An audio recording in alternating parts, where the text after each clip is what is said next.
Huh? Get back! This may hurt a little. Shine down!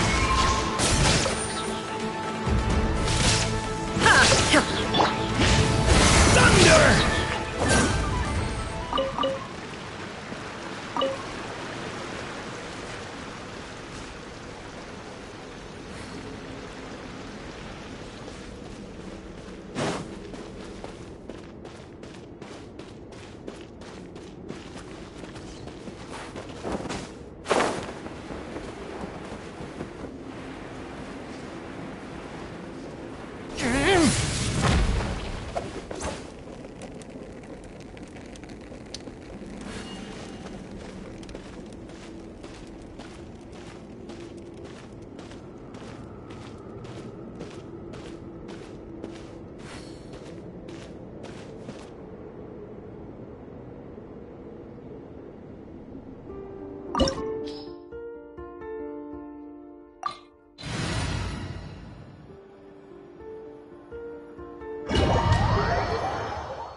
Are these people...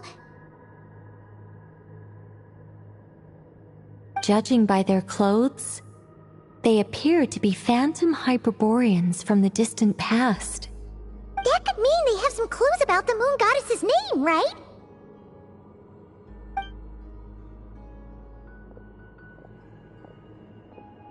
Hey there! Could you tell us what the moon goddess's name is? Sorry. That's probably a weird question, huh?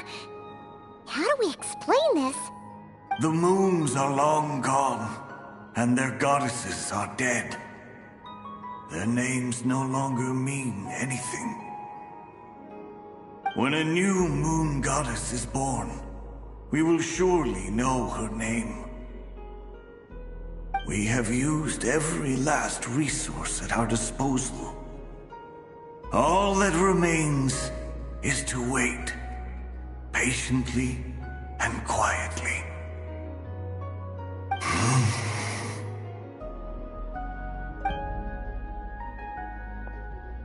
Were the people of the past all this devout? It looks like this phantom doesn't intend to converse with us any further. Surely the new moon goddess he speaks of must be Columbina. Alas, Kuthar's birth came long after the age in which he lived. But, maybe if we find a phantom from a more recent age, they might know Columbina's real name. True. Keep an eye out. We should be able to tell which era they're from by the clothes they wear. Yeah, you've been pretty talkative this whole time. What changed? Oh, nothing. I'm fine. You all make good points. When the Hyperboreans speak of moon goddesses, they mean the three from truly ancient times. I can't imagine they would know anything about our current moon goddess. There once was a time when the moon goddesses blessed them greatly and protected them from harm. So, When the war between the gods and dragons plunged the world into chaos, it seems they looked once more to the moons for help, praying for a new goddess to be born. Yeah, that checks out. Let's continue on. Who knows what else we may discover.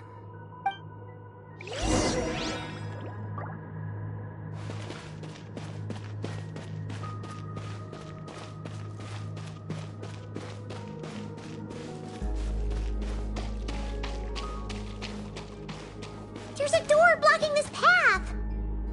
Not a problem. Try this.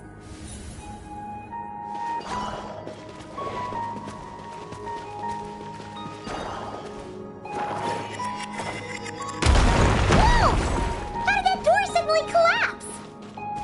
This device was maintaining the door's integrity. Remove the core, and the device stops working. Is this our destination? Impressive. More precisely, this is a device that will help us reach our destination. Let's go. We still have a long distance to cover.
The way ahead is blocked by broken rocks. Oh. Let's try that device again. Remember the door from earlier?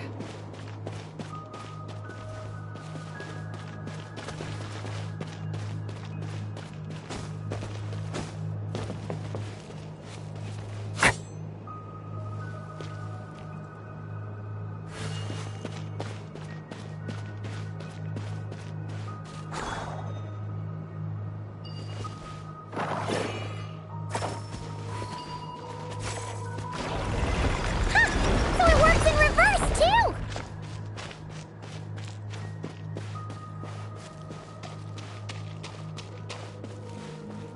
The humans we see are all phantoms, but the monsters are real. What a fascinating place. There'll be plenty of time to admire it later.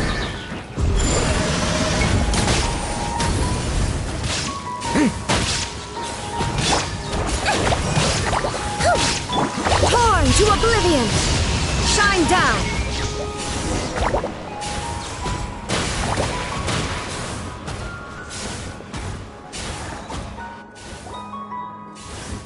Ooh, there's a whole bunch of artwork in here. Seems pretty old. Nicole, this is probably your area of expertise. What do all these paintings mean? Let me see. To understand these murals requires some knowledge of the history surrounding the War of Funerary Flame. I shared a little of this with Lauma before. Yes, I think I follow. The dispute between the Moon Sisters, the transformation by Nibelung.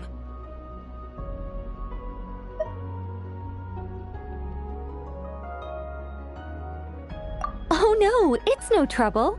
I'd be delighted to share the tale again. Alright then. Tevat's 3 moons and their goddesses were brought into being by the will of Nibelung, the then ruler of Tevat. But when the heavenly principles came, they changed the world completely, down to its very foundations.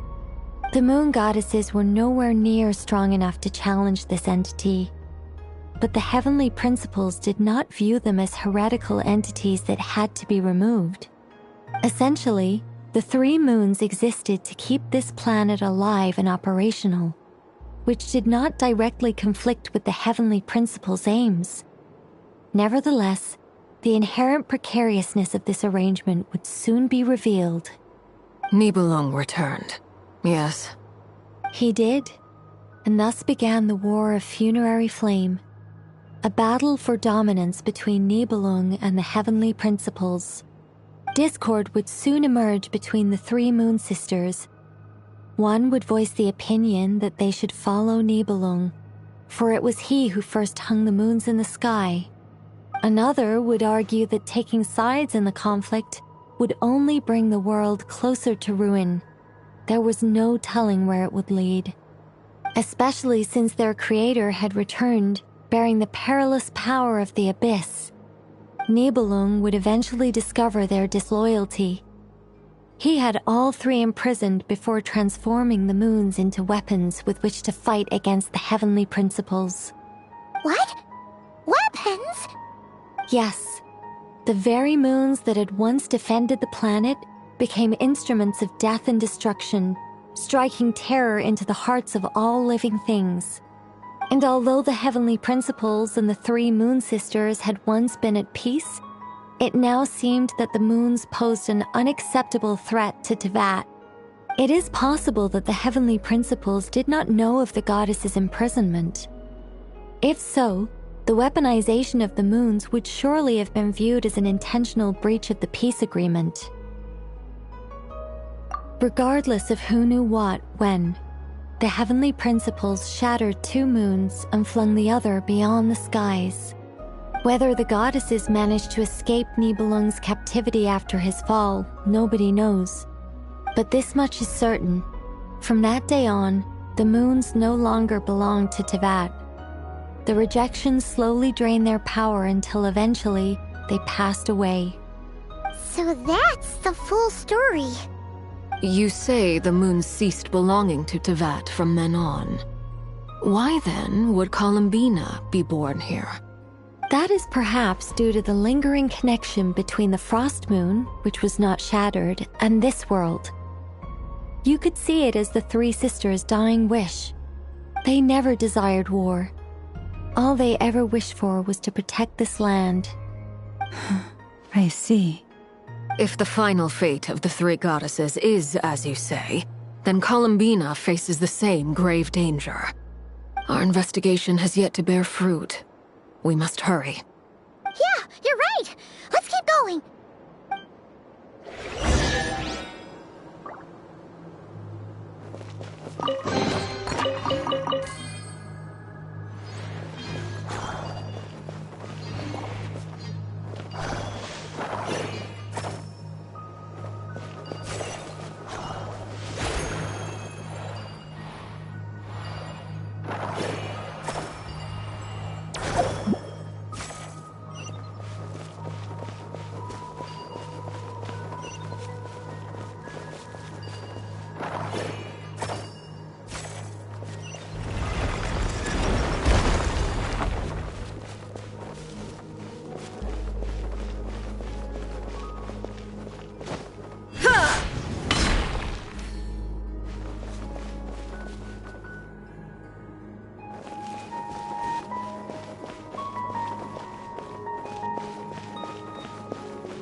Indeed. I was a little worried about that at first, but as we got closer, I sensed that the Kuvaki within it flows unimpeded. It should be functioning normally. The only issue is how to activate it. It's looking a little worse for wear. What about the cores from some of the other devices we've seen? Can we repair it using those? In all likelihood, yes. I imagine that would have been the Hyperborean's backup plan. Let's look for some cores.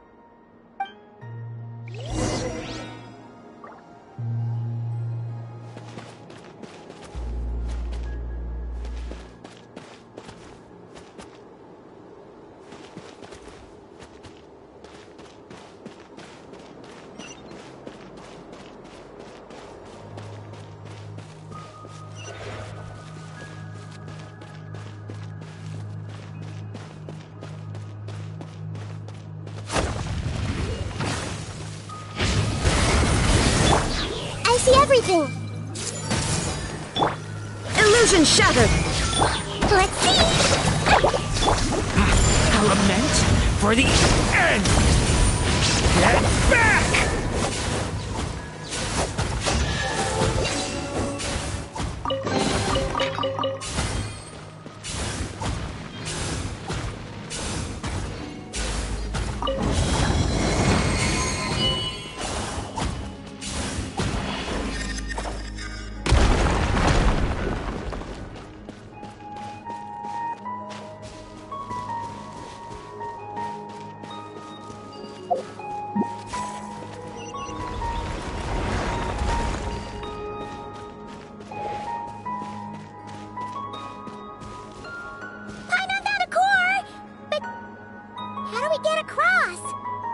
Walk up, then jump down.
I still have so much to learn about human interactions. Like, where should I put my hands when I'm nervous?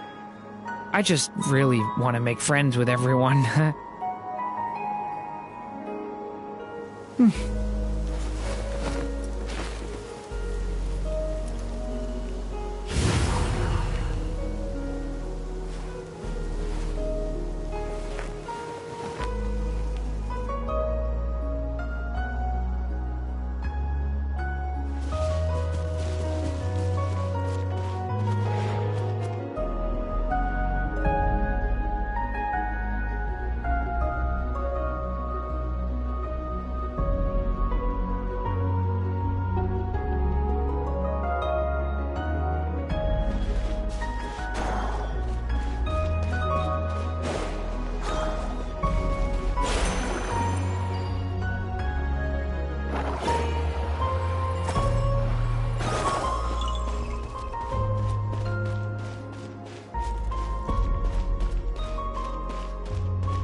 should be enough cores. Let's head back.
The device is up and running. It's hard to believe that the ancients were capable of constructing such things. Paimon sees our destination! It's right up ahead! Yes, let's go.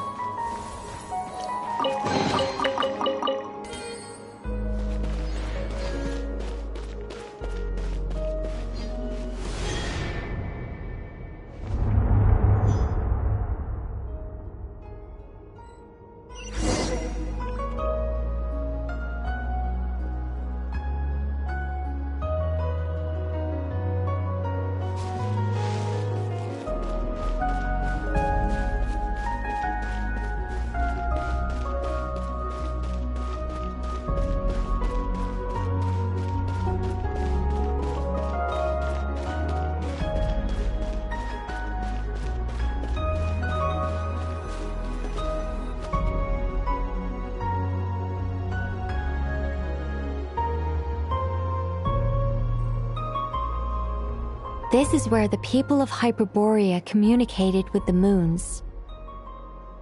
We need only place the moon marrow upon this platform on Moon Prayer Night, and we shall be able to open a portal to the moon and send our moon goddess back home. The assumption being, of course, that we can find her first. That's right. You want to know if it's safe there, don't you? And yet, she has no choice but to return. You know this. Oh, that's not the only issue here. This is the end of the line, right? We've explored everything we can. And despite looking at historical artwork and talking to people from Hyperborean times, we're still no closer to learning Columbina's name. If it's not too much trouble, could you tell me exactly what Alice said to you about finding her name? Oh, sure. What she said was... Then your first job is to find it. As a moon goddess, I'm sure she must have a name she identifies with. Neither Columbina nor Kutar is her true name, and she's never really accepted either of them.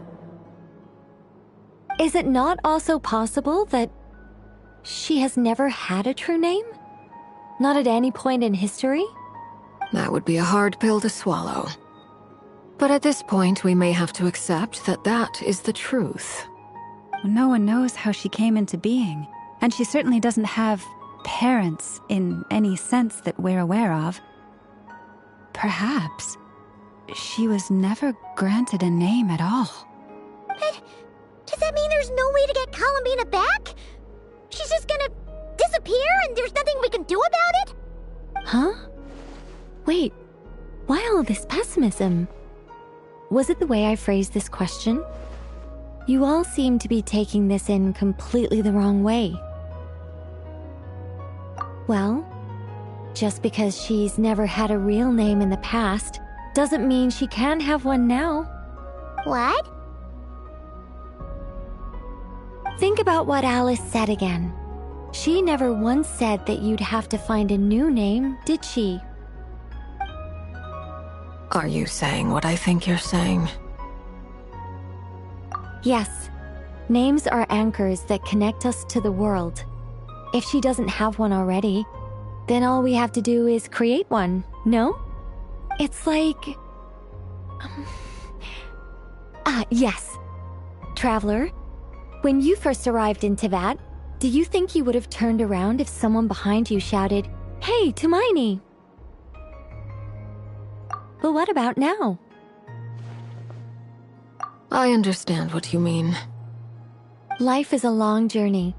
Even the friends and family by our side can change over time. When people call you by different names, what matters isn't so much the words themselves, but what they symbolize. And of course, whether that resonates with you. Ether. So, close your eyes and picture the moon goddess in your mind. If you were to call out to her in this moment, what would you say?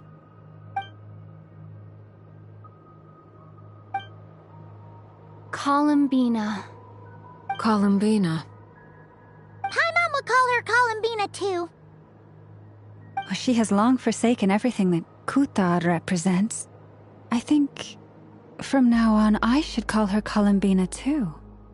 Well, it sounds to me like you found your answer. Are you sure? Is it really that simple?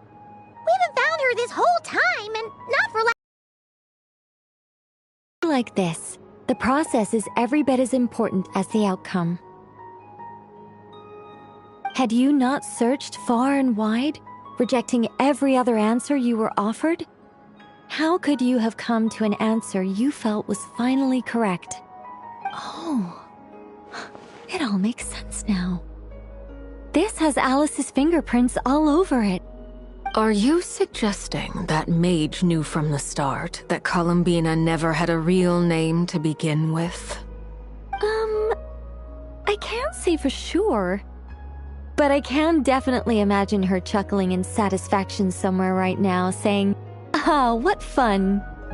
Llama! Your antlers!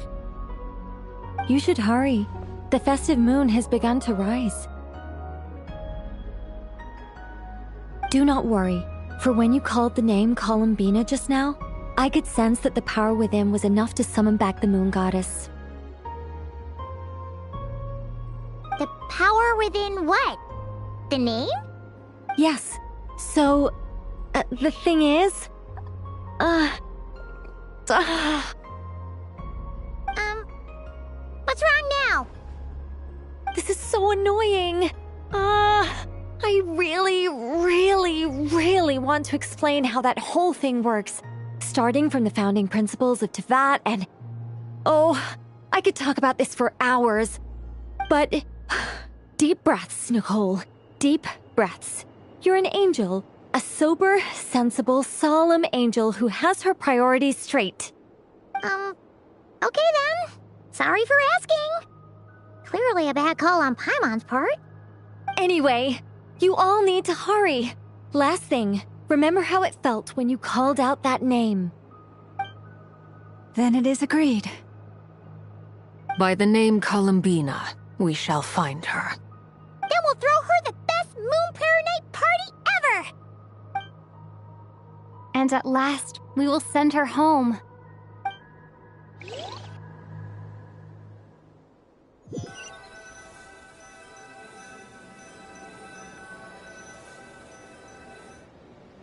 I can barely move anymore.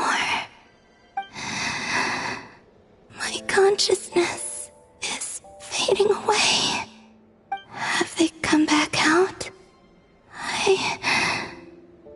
I'd love to see them one more time.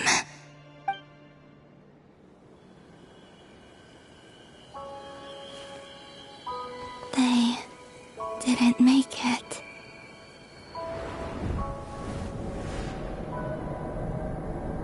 Could you tell me your name?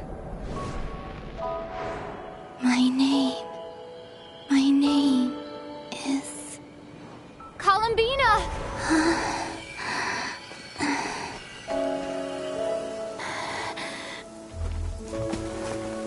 Columbina! you hear? Columbina. That's the name you gave when we first met. And it's what I've called you ever since. Columbina. It's a fine name. I have many fond memories of Columbina, and so do all of your friends.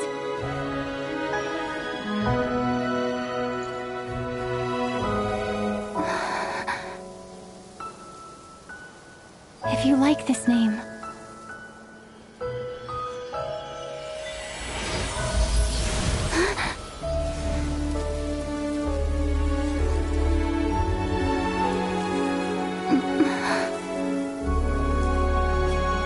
Looking for me?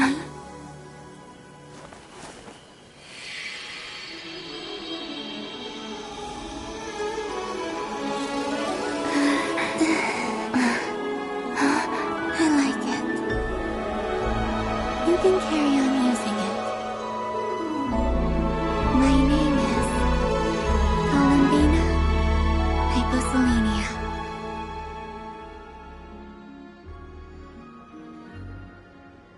Columbina Hyposelenia. That's a wonderful name. I never thought that Columbina would become my real name.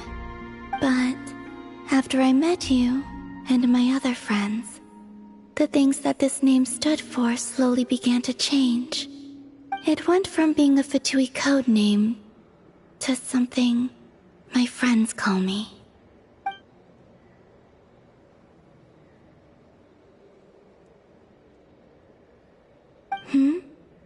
What is it? Why aren't you saying anything? I'm just so happy for you. Thank you. So, where's everyone else? We can go and meet them very soon.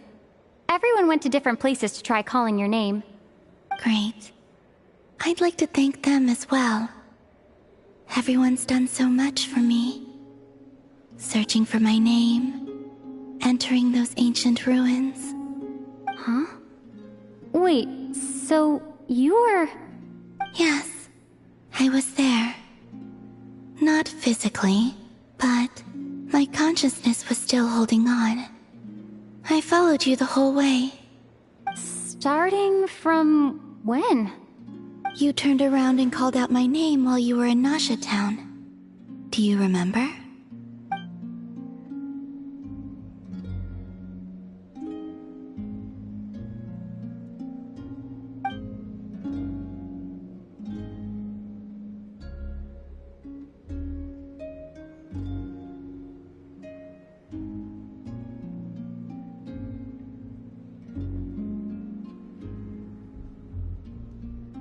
Let's go.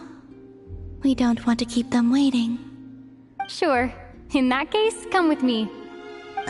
But... Hmm? Before that... Could you call my name one more time? Sure. Come with me, Columbina Hyposelenia.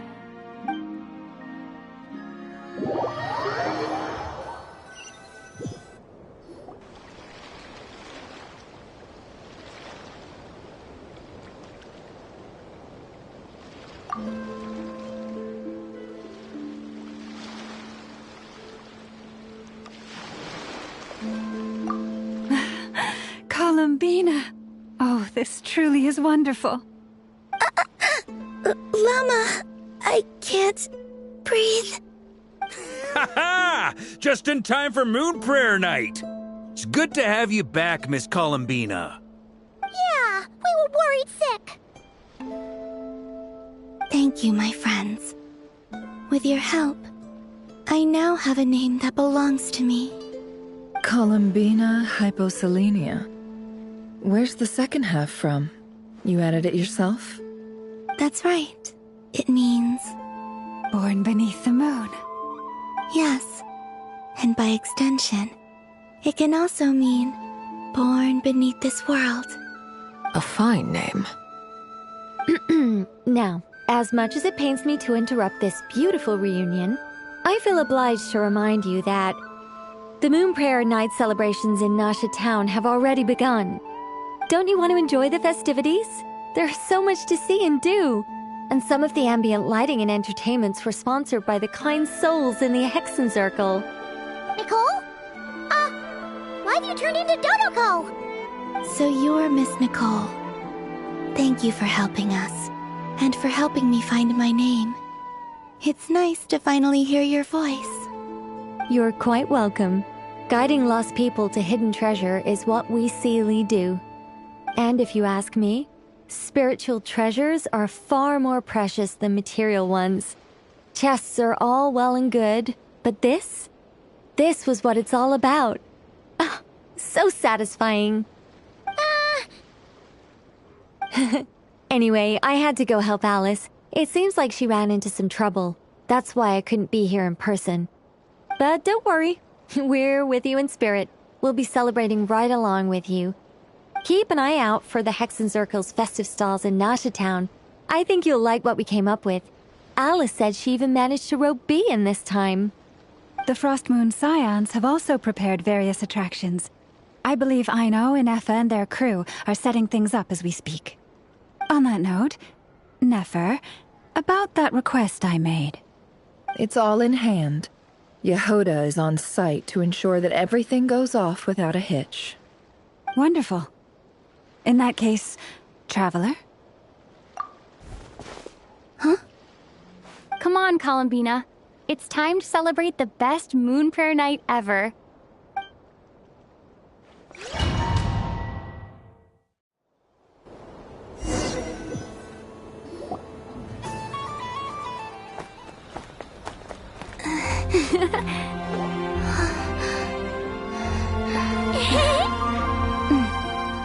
Hey, young lady. Would you like some Moon Prayer Night candy? Happy Moon Prayer Night. Oh, yeah. I almost forgot to say. Welcome home, Moon Goddess.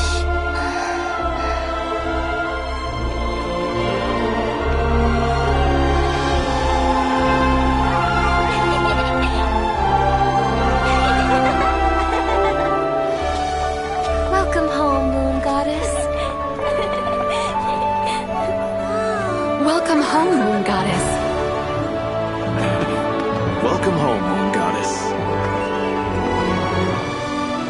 Turning Nasha Town into her home is a festive gift. A rather brilliant idea. Perhaps this is what Notcry, Columbina's home, should have been like all along.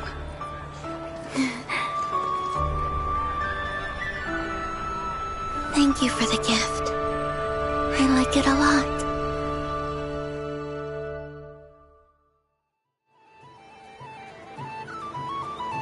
This feels like the surprise of my life. I do. I never imagined I'd ever get to enjoy Moon Prayer Night with everyone so freely. If you're happy, we're happy. Quite a strategy you came up with. Hide the tree in the forest. It's not your usual style, Lauma. Is there something about Moon Prayer Night that enhances what's in your head as well as the antlers on top? Apparently so. It even inspired a perennial penny pincher to use their resources for a greater cause. It truly is a magical festival.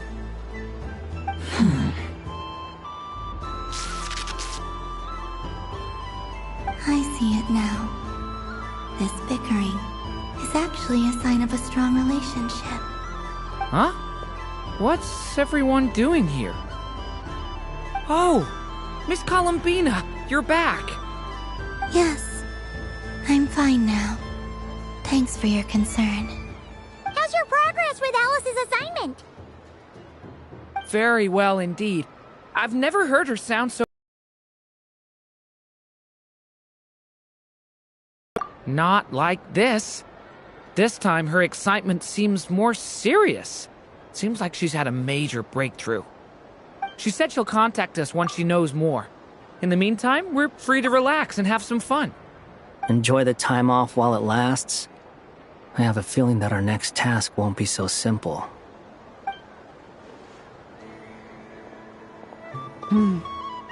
I should go.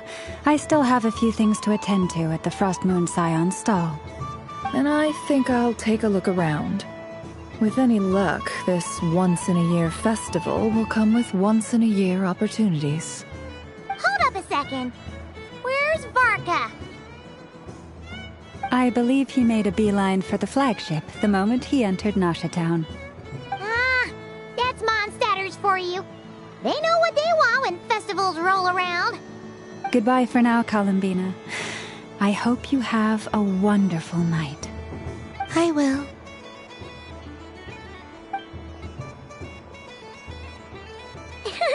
Well, in that case, don't you stand there. Get out there and have some fun. You'll definitely get a warm welcome at every stall. Oh, also, take this map with you. It's a guide to the festival.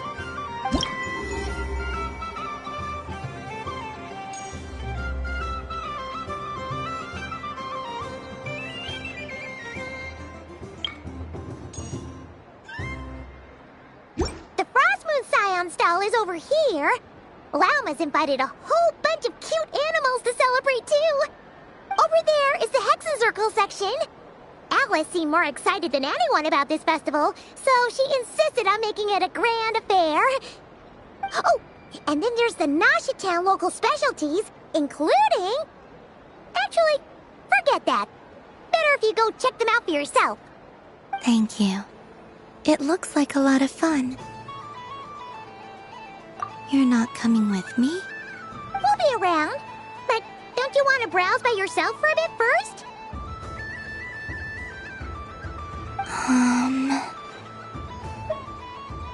Yep.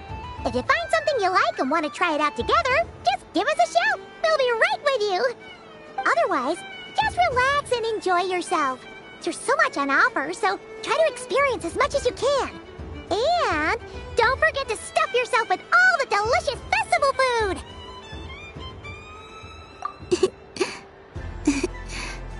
All right then. Off I go. Where should I go first?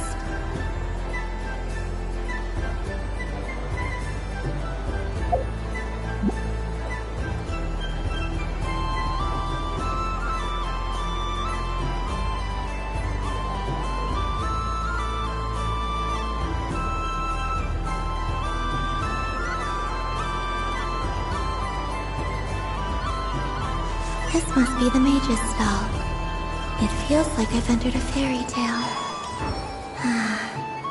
How lovely.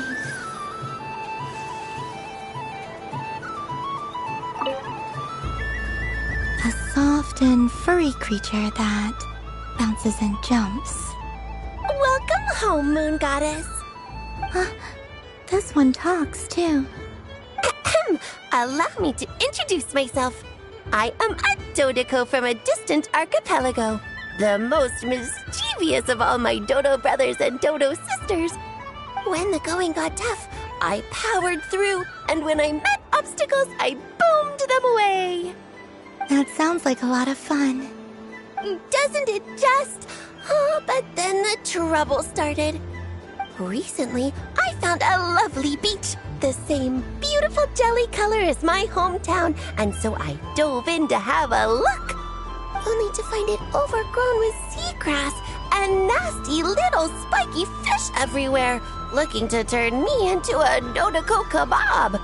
I made it back to shore by the skin of my teeth, but my tail was sorely hurt. Couldn't you just boom them away? Oh, I wanted to, believe me. But I've heard that you, Moon Goddess, can understand animal speech.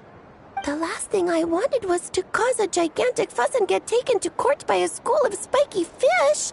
I'd be driven out of these waters for good, and my winter holiday would be ruined.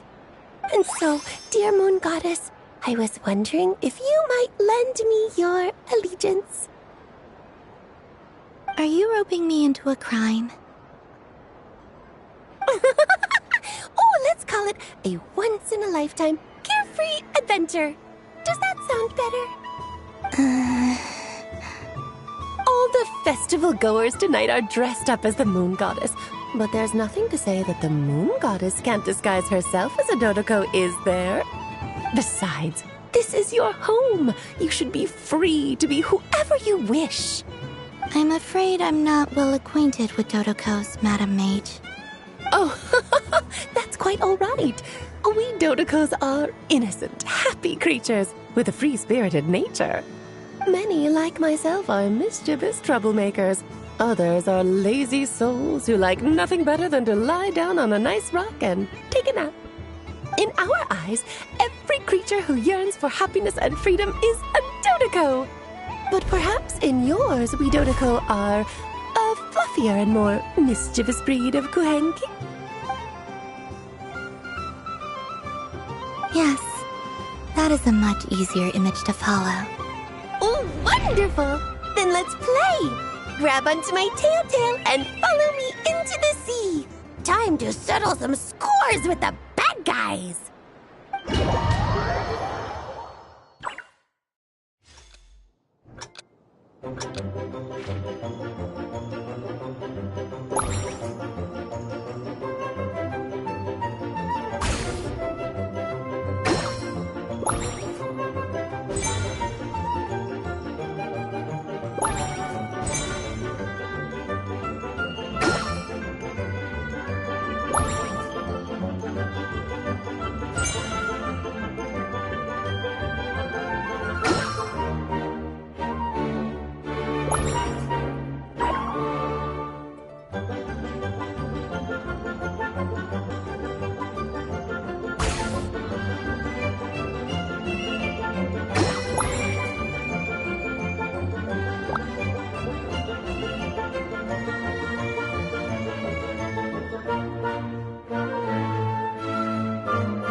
Remarkable talent! So, what do you make of it? The use of Jumpy Dumpties doesn't come as naturally to me as Kuvaki, but their unpredictability makes it fun. I think they call this... novelty? Indeed! And how did it feel blowing those pesky nuisances away? Not bad. Any guilt? What do you mean? Oh, wonderful! Lovely answers to all 3 questions. You've passed the safety test. Now I can give this special bomb to you as a souvenir. Remember, if you find any meanies living on the moon, you can use this to boom them into oblivion. I will.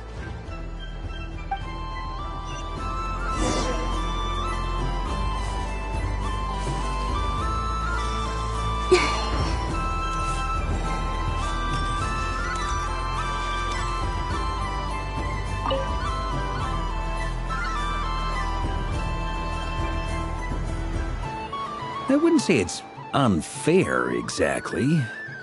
I mean, your voice goes right into people's heads. How would you explain that to the kids? You can't just explain it away as magic. Is something the matter? Ah, Miss Columbina! No, nothing you need to worry yourself about.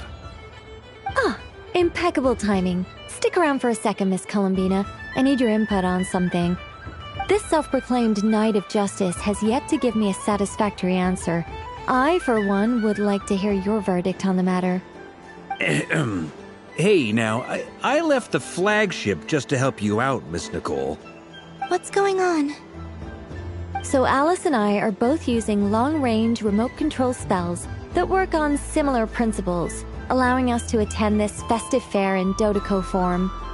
Sorry, let me backtrack a little. While similar, there are some key differences. Alice, being a great mage, wanted her Dodoco to reflect something of her own charm and mystique. So she adjusted the way its tail moves when it spins around. An entirely gratuitous move, in my opinion.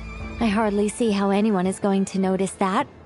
If anything, I'd say that anyone who stares intently enough at a Dodoco's tail to notice such a small detail is someone we ought to be highly concerned about.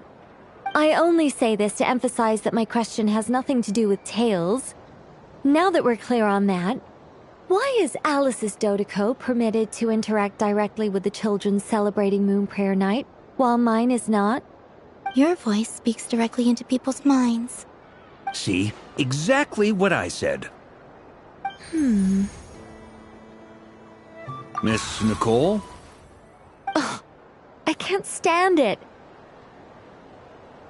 I know that probably makes me sound like a whiny child acting out in front of their parents. And it's a little embarrassing now that I think about it. But hey, I said it now, I can't take it back. That would be even more embarrassing. Also, don't go reading too much into that analogy. It was off the top of my head. I'm actually an awful lot older than either of you. Miss Nicole, are you saying that you'd like someone to play the game you've prepared? I'm not so invested in that. It's just something cobbled together using items I borrowed from Alice. She probably didn't even make them herself. The point is, I want to know everyone's thoughts after they receive their prizes. But as you've said, I can't just ask. I've been biting my lip for so long, and I've had no one to vent my frustrations on. I thought this was going to be a nice, straightforward festival where I'd get the chance to guide people to treasure. Well, can I play? I can't guarantee that I'll win a prize, but... You will? I'd like to try. Then what are we waiting for? Let the game begin! It's like they forgot I was ever here.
Congratulations, Miss Columbina! With your great wisdom, you have overcome every obstacle in your path and conquered the great challenge posed to you by fate. Fate? Well, something to that effect. If you'd prefer something more poetic, it could be the icy winds or the dawn. Anything you like, really. You could even go with the challenge posed to you by Dodeko, if that's what you're into. Anyway, you can take or leave my suggestions. Moving on. All my hopes are now resting on this. Can I open it now? Stop teasing me. Please, I'm begging you. No more talk. Just open it. Wow. What a lovely sculpture. Classic and cute at the same time. Thank you, Miss Nicole. I'll always treasure it. Ah, there we go. Music to my ears. You have my sincerest gratitude, Miss Columbina. Thank you for sharing your precious time with me and fulfilling my wish. Don't mention it. You've all done much to help me. And still, I'm the one receiving all these gifts.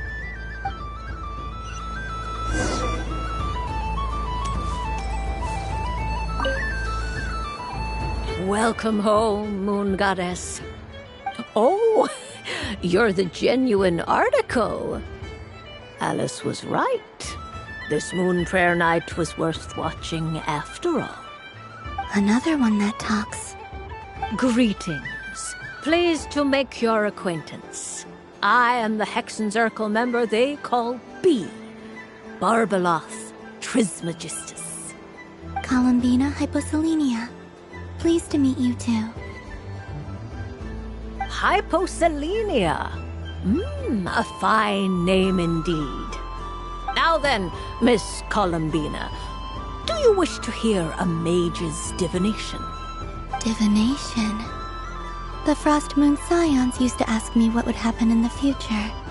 Is this like that? From the perspective of the one seeking answers, perhaps. As you look to your journey ahead, if you seek to understand the unknown, resolve your doubts, and soothe the confusion in your heart. My journey. Of course, if one wishes to peer into fate, then hydromancy is the more precise option.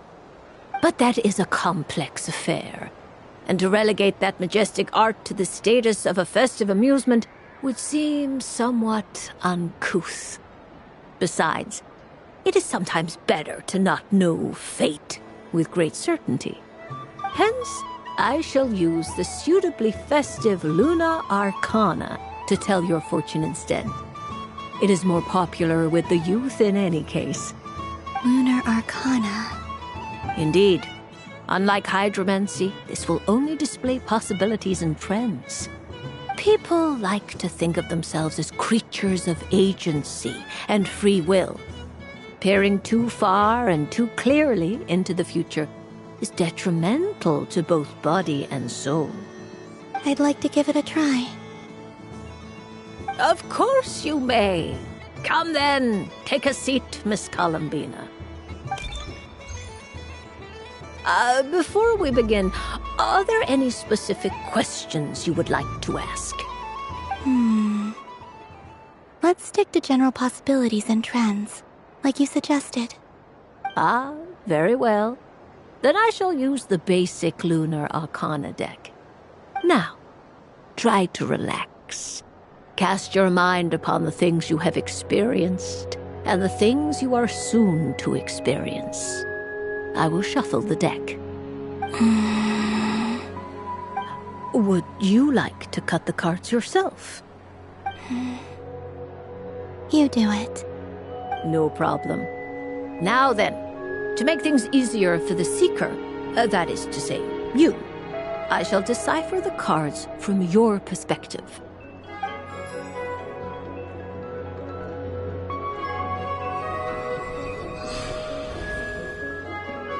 Please, draw the first Lunar Arcana. This represents destiny and is the foundation for the divination as a whole. Now, draw your second card. This will stand for the past, the sum of all your experiences that have come before. And now the third Arcana. This is the present. Your interpretation of the current moment. Finally, the last card. This shall speak of the future, which... Oh. Kuvaki Pulse? Fascinating. I've never encountered this before in my role as a diviner. Something has exerted an influence upon this card, causing it to leave its designated position. What do you make of this, Miss Columbina? Perhaps this is the guiding hand of fate in action. Of course, if you wish, you can choose to deny the validity of this card and draw the future for yourself. No, it's fine. Let's go with this one. A bold decision. I must say I'm looking forward to the results. Well then, let us flip the lunar arcana in sequence and see what emerges. Sure. First, Destiny. No surprises here. The card that represents yours is the moon. The moon. Indeed. The moon can represent the truth at some times, but deception at others. False peace, destructive calamity, and the world-changing power that lies within. When the moon is placed on the destiny tile, it indicates that your destiny is not what it may appear on the surface. Instead, it may yet have a hidden side. It symbolizes a journey through the fog, fraught with uncertainty and deception, where one must face inner challenges head-on. I don't understand. Patience, my dear. This is but the first card, which serves as a basis for the interpretations that follow. Our divination will only grow clearer from here on out. Now then, flip the second card, the one that speaks for the past.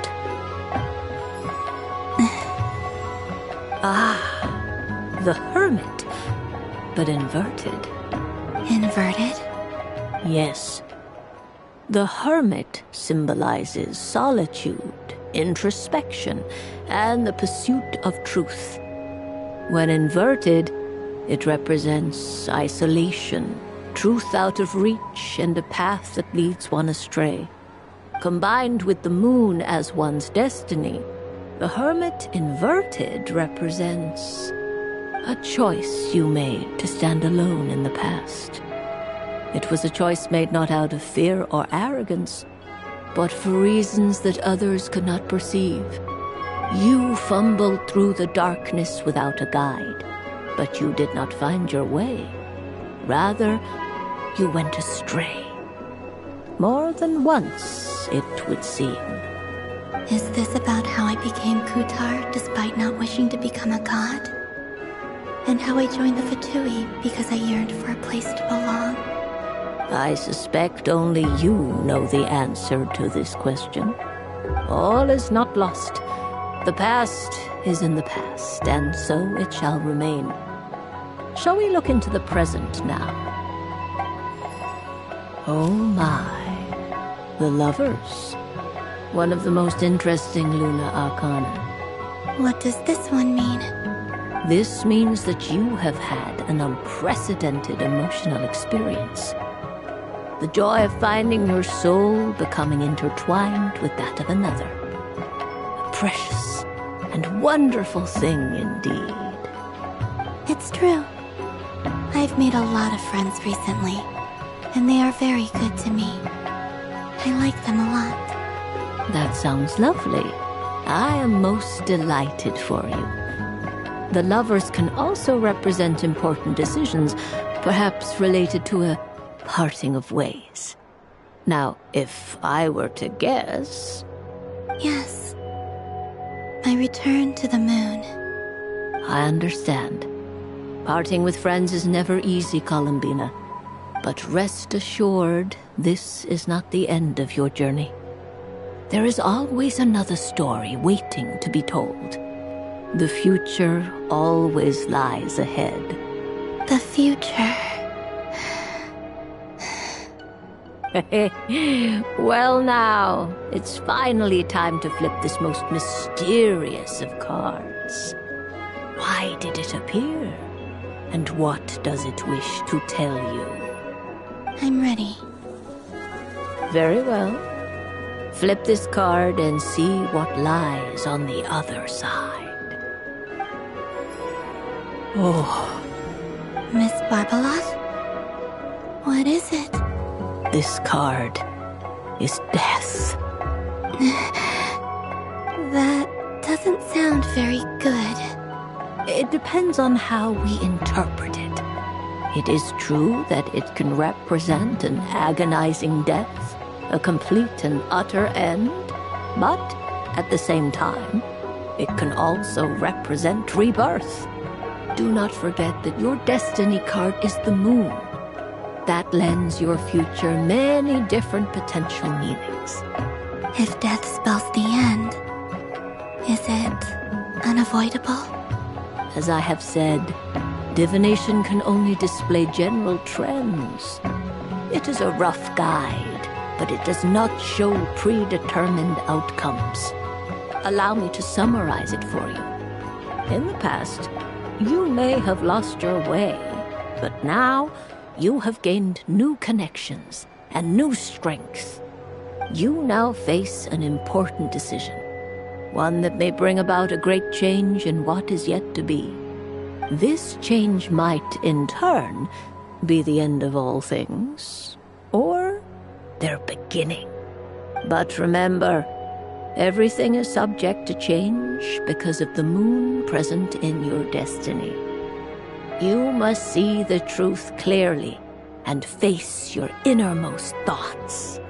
The truth. My innermost thoughts. Thank you, Miss Barbaroth. Don't mention it. Some people dislike divinations, for fear of glimpsing an ending to their story that they wish was not so. But I can see that you're different. The result of this divination will not sway your decision. This is a rare quality, and one that diviners always hope to see in the seeker. We are here merely to guide, not to exert undue influence. I understand. Go then and illuminate your future, Miss Columbina.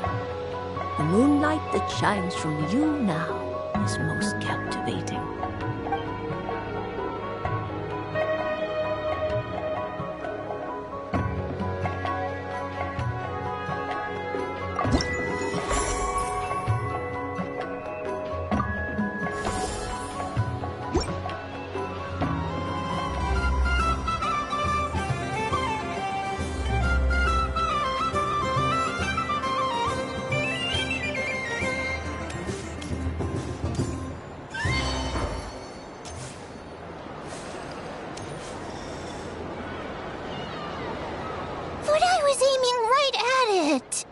Aw, what a pity. I saw it with my own eyes. You were so close. So very close. That's not true. It dodged out of the way right as I was about to snag it. I'm sorry? You heard me. This paper frog can move. I swear. Dear, oh dear, what are you saying? How could a paper frog move? Unless you believe there really is magic in this world. But even if I, the mere humble merchant that I am, knew such magic, surely I would not use it on a paper frog. I'd sooner give Mora legs, so it could walk right into my purse. My dear, dear customer, why not have one more try? This time I'll give you 12% off, a very generous discount for one of my most regular customers. Just think about how much experience you have under your belt now. You're sure to win the next one. Darn, I used up all my coins. I'll be right back. Just gonna fetch some more from my house. Take your time, but don't take too long. This event is Moon Prayer Night only. Miss it, and you'll have to wait a whole year before I'm back. Next customer, please. Welcome.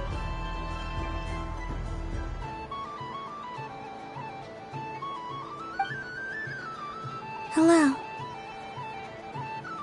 Whoa! What's this big one doing over here? How do I tell my employees not to go running around this time? Shooting them a glance won't work. I haven't known them long enough. Dory?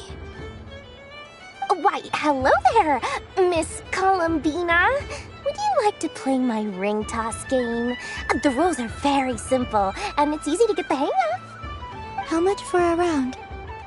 Oh, first time's free. Not a single mora.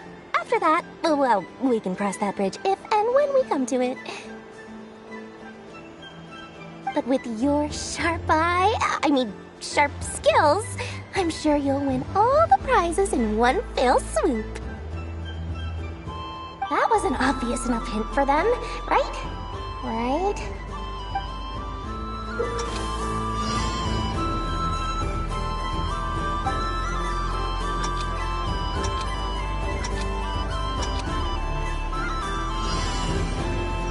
Here comes the ring! Oh, peanuts.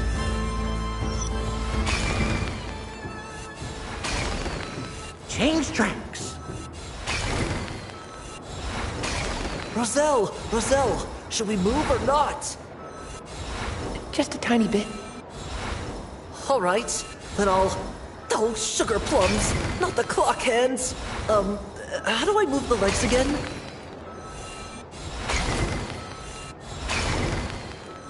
Stop dodging!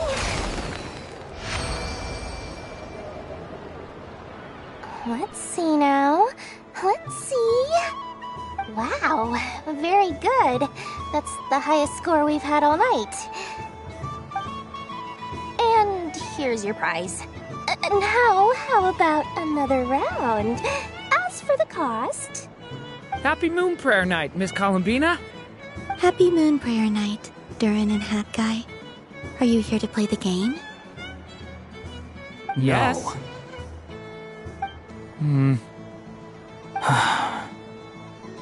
You said we were just coming here to say hello. I did, but then I recognized a few more people as I got closer. Do my eyes deceive me? Is that... It's our little dragon! He's all grown up! Someone's popular. Well now, since you came all this way, why don't you try out this lovely game we have going? First try is free! He'll have a go. I'll pass. It's only one free try per customer. You can't give your try to him. I'm aware. How has Elder Almond been lately? He's in great shape. He goes for a run in the forest every morning to stay fit and healthy. He tried to go boat racing with Firecracker a while back, but he couldn't even make it onto the Lotus Leaf. Firecracker was in fits of laughter. How about you, little dragon? Can you still fly? Yes, I can. But you've become less chatty. Has growing up been tough on you? We call that maturity. You know, the thing people sing about. The knight wields a sword of stone to defend those hearts that are made of gold. Stone is very heavy. That's what keeps him from talking too much. That's awesome! I want to be a knight when I grow up too. Ring, here I come!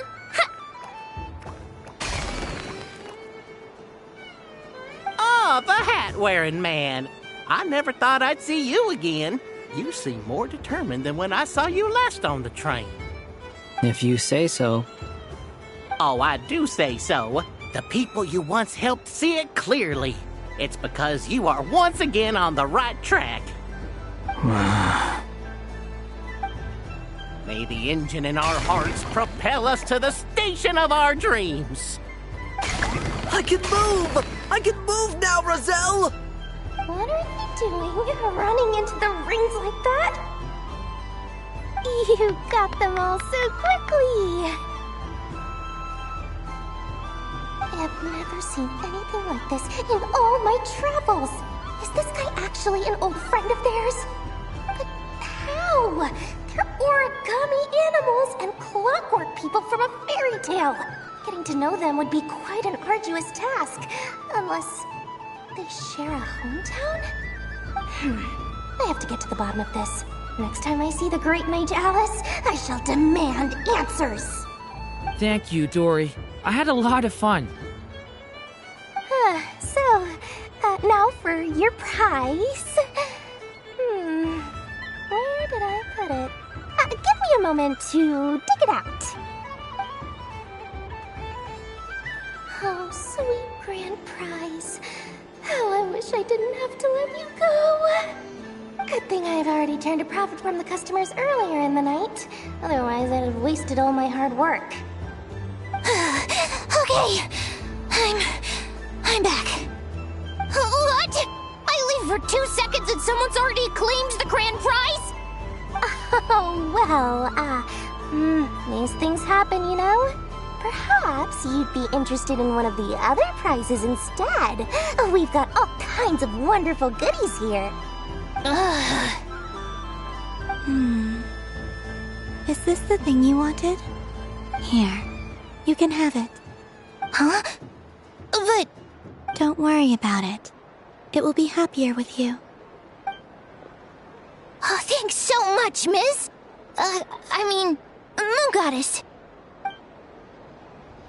Oh, goodness gracious, Columbina. Give me strength. How am I supposed to make any more money from this child at this rate? Daddy, look! That's the game I was telling you about! Forget it. She is the Moon Goddess after all. I'll think of some other way to swing this. Maybe I can try to hook this new kid. Huh? Oh, someone already won the grand prize. You can take mine if you want. What? Why? Why are all these bleeding hearts coming here to ruin my business? Happy Moon Prayer Night, everyone. Happy Moon Prayer Night.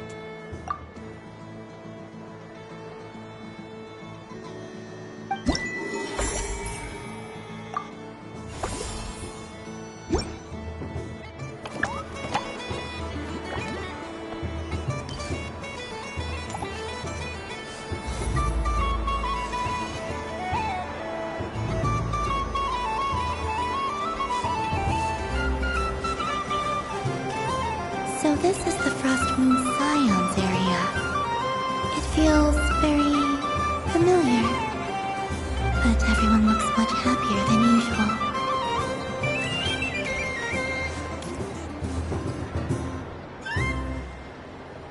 Wow, the Frost Moon Scion star. Pretty cool once you get into it. I don't go to Hisi Island much, but it's got that, like, old-world cultural feel.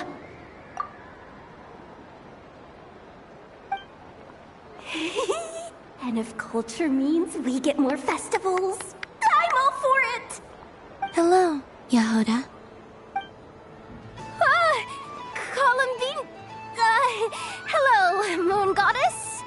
That was too close. I almost gave the game away in front of the staff. Oh, wait. What's the deal with her shoes? They don't make a sound when she walks. I could do with a pair of those. Do you like balloons too? Balloons? Oh, you mean those? What's so fun about balloons? I'm not a kid anymore. They're probably more up Aino's alley.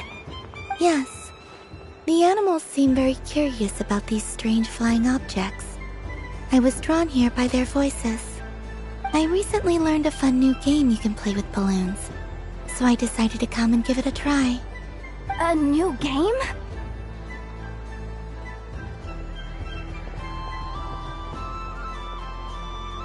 Hello. Welcome home, Moon Goddess. Here to buy some balloons? Yes. Could you give me a few that haven't been inflated yet? Are you sure? I guess it's not a problem, but... Yes, please. Thank you. Uninflated balloons? But those are just little rubber pouches. What does she want with those? Would you like to play the balloon game, Yehuda? Huh? Sure. I guess. How do you play it? Wait here a moment.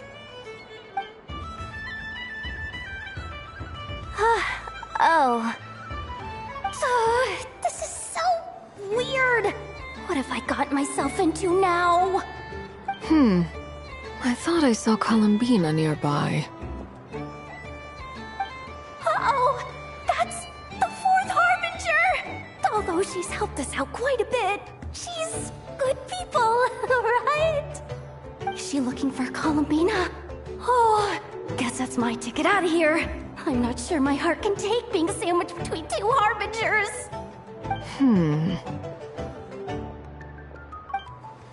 Which stall is she checking out? Oh, it's that other Frost Moon Scion's one. Try on the headgear, see what it's like having antlers or animal ears for a day. Oh, I wouldn't be caught dead wearing that stuff. So embarrassing. I have enough gear to carry as it is. Wait, what? She put it on?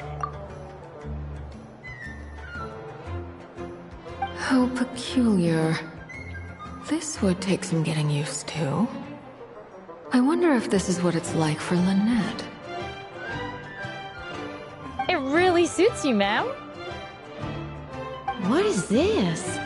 She was so intimidating a moment ago, but now, dang, she's really rocking those ears. How does she make them look so cool? I suppose I may as well keep them on for now. All part of the festive experience. She's coming this way. How do you do, Miss Yehuda? Oh, jeez. Don't talk to me while wearing that thing. Where am I supposed to look? Oh, hey there. I'm looking for Columbina. Have you seen her? She just... Huh?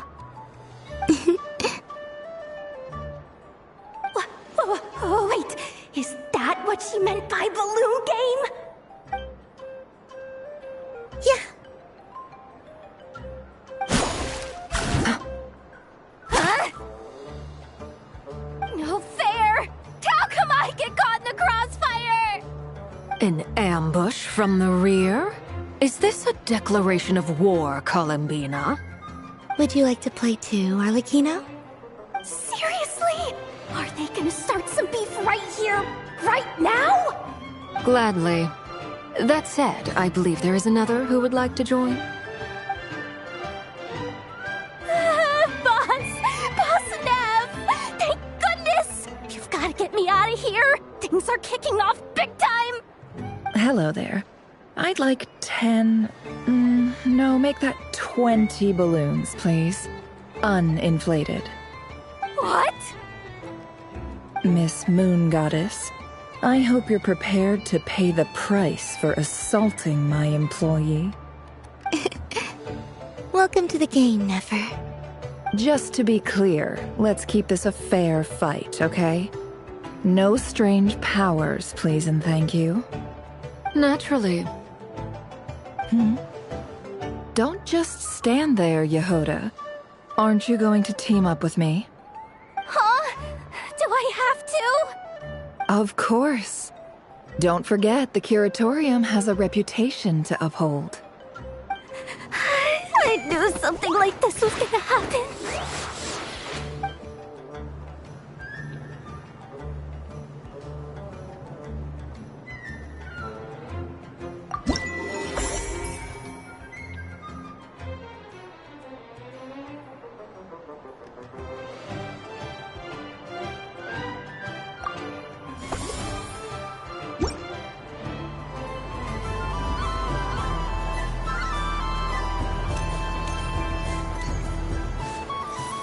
What's this? Should I give it a try?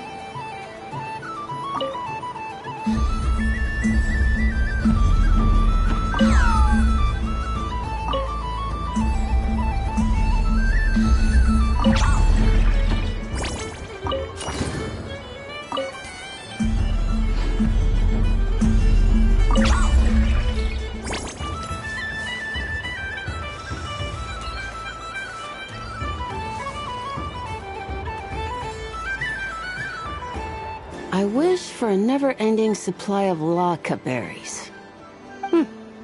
What a humble wish. Probably written by a child.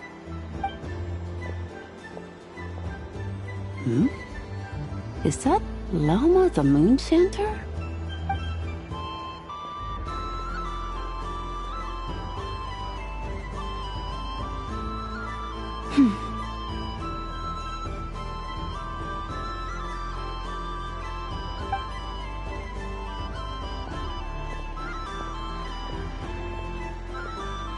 I wish that the long plume ibises would stop biting me. Oh dear, poor Lauma. All right, I'll write that one down for you. I got it. While everyone else is celebrating Moon Prayer Night, you're as busy as ever. I don't mind. It's rewarding work. A good kind of busy. My antlers are at their heaviest tonight, and the Kuvaki waves are especially strong. But as I help these dear friends hang their wishes up, I feel a great peace within myself that is hard to describe. You see, they are all such beautiful wishes, and they are ones that we can fulfill by our own strength. Do you blame me, Llama? I want to hear your honest answer. It is by the help of so many people that I can return to the moon. But I feel as though I've hardly done anything in return. You've done plenty, Columbina. I say this in earnest, both as someone who knows your history, and also as a friend who has seen what you've been through. What about as a moon chanter? I feel proud to honor our moon goddess's wish. And I'm sure any moon chanter in history would have felt the same way. Thank you for your kind words, Llama. But... Since you asked for my honesty, I won't lie to you. My feelings are mixed right now. Besides pride, I also feel... I suppose it's... a reluctance to let go. Once you return to the moon, we will be far apart and separated by a false sky. I'm sure those of us left behind will gaze up at that sky, yearning for the moon once in a while, just as you used to do. I will miss you, Llama. I will miss you all. I hope to stay in touch. I will try and find some way to send messages down from the moon. Perhaps you could use Kuvaki. I've heard Yehoda say that signals can be sent using long and short waves, or strong and weak lights. That sounds a little complicated. What if we forget what the signals mean? We could prepare a codebook beforehand, but... You're right. It wouldn't really suit you. Still, whatever happens, I believe that you will find your own unique way of communicating with us. And now that I think about that, my heart feels lighter. Because you trust in me? Yes. I have faith in you, and in the power of truth.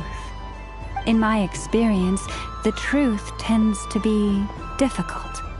But that's what makes it stand out from what is false. So I'm confident that your thoughts and your love will shine through the curtain of lies. We will know it when we see it. Thank you. Now, could you help me hang up my wish? Is this... I wish that all who dwell in this moonlit world can find a place to belong. And I wish that I shall one day see my friends again. It's 2 wishes. I hope that's not too greedy of me. Not at all. And I think you speak for us all with the second one.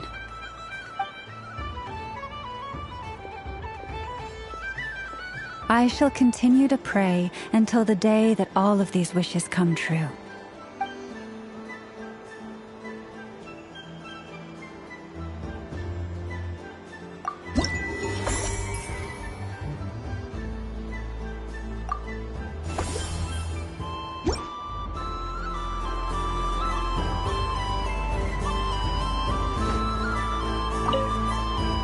Yes.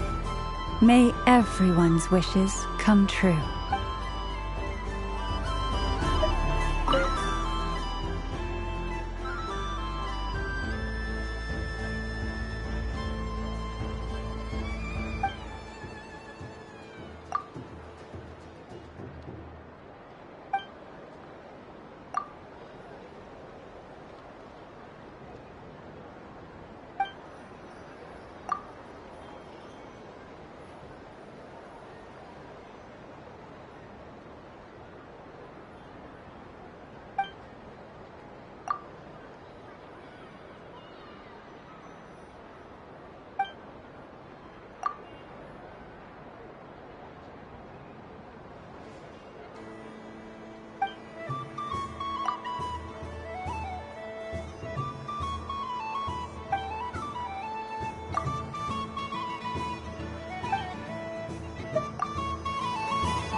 Sunny days! I prefer sunny days. Ah, well, you are as warm as the sun itself, Moon Goddess. Very well. I believe your spirit animal has to be this most adorable chic badger. Wow! Thank you, Mr. Talking Magic Lamp. Have a very happy festival, Moon Goddess. Blends? That's you, isn't it? Shh. It's our little secret, my dear traveler in Paimon.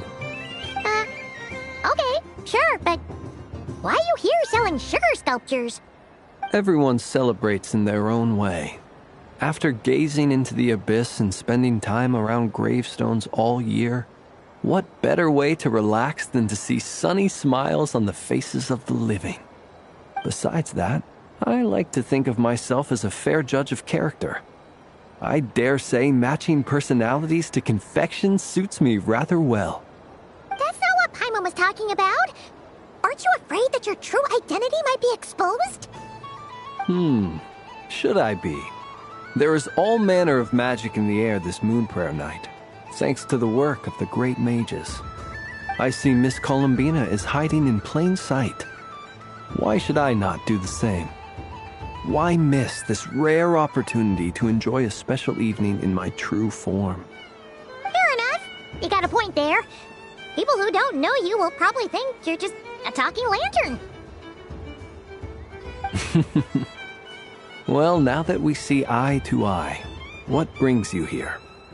Not a search for your spirit animal, I presume? Ah, well, actually... Here, see for yourself. Oh, this is... How wonderful. A beautiful idea. Yeah, we just met Barca, and he said that having everyone draw their own section was kind of boring. So, he did your bit for you. Varka. Ever the maverick. I see his artistic skills are truly one of a kind. In that case, I shall paint something on Mr. Albedo's behalf in a short while. What? Why not now?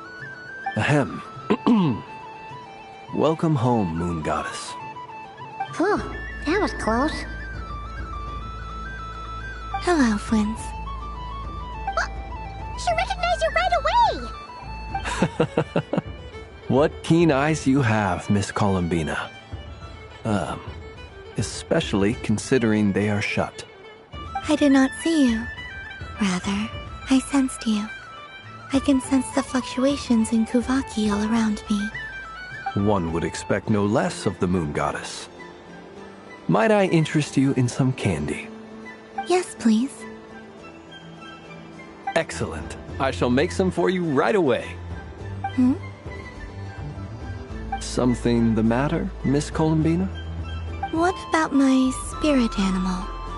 All the other children carrying sugar sculptures are talking about it. Wait, is she taking the test seriously? Ah, my apologies.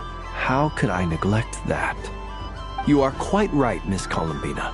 Every one of us has a magical creature living in their heart. Would you permit me to help you find yours? Yes, please. Do you prefer the day or the night? Night. Which of the 4 seasons is your favorite? Winter. Think of a perfect day. What is the weather like? Sunny, rainy, or perhaps cloudy?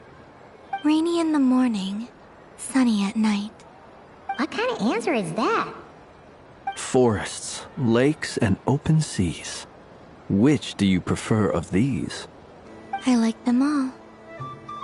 Imagine you opened your very own shop.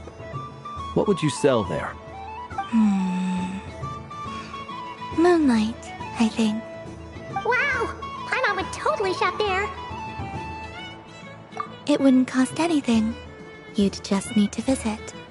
Aha! I believe I know what your spirit animal is.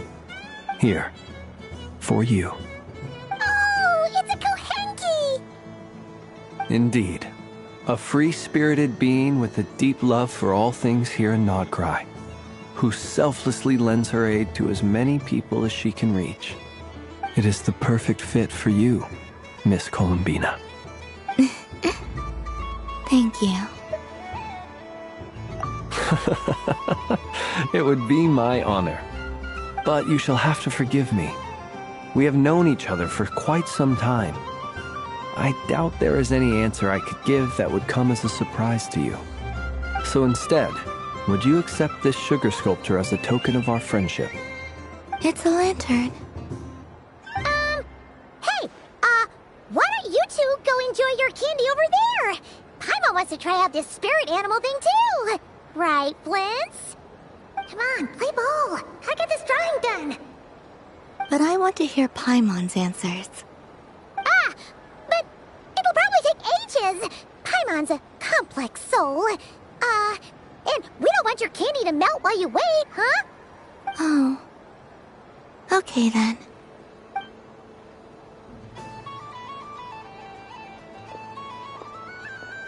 Phew. Nice excuse, Lady Paimon. That was some quick thinking. Yeah, no thanks to you. A little help next time.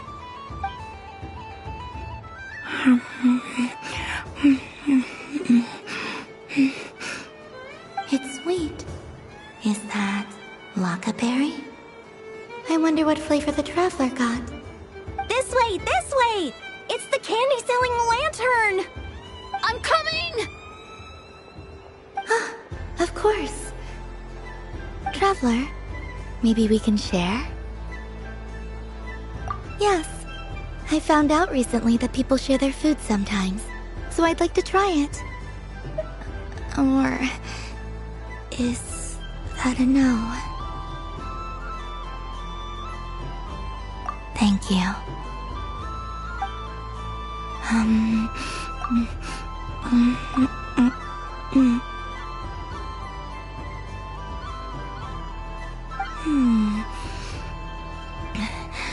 Yours is a little more sour than mine. Here, you try it. Are you sure? Amazing.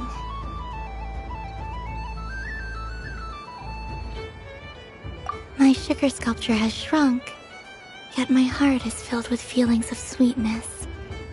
I will remember this feeling. Sure.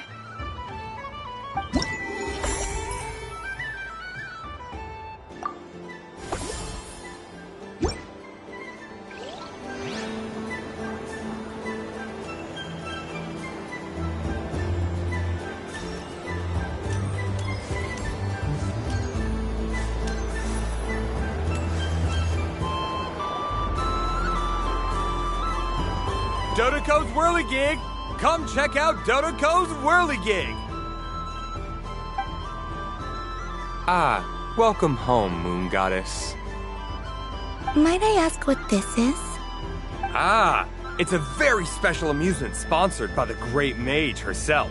Ride on a soft and furry Dodoko and embark on an unforgettable adventure. I say that, but I'm just following a script here. Who is this mage, anyway? And what the heck is a Dodoko? I'd like to ride. No problem. But, are you by yourself? Is that not okay? Oh, no, it's fine. It's just that each Dodoko can accommodate 2 passengers. Would you like to bring a friend along? My friends... That should do it. Now, we just need to get everyone else to draw something on it, too. But we gotta keep it a secret from Columbina. Traveler.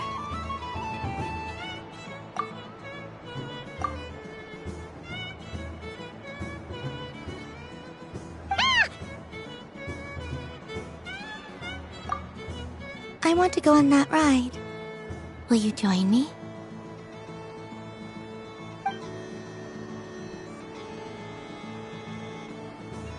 Let's go then.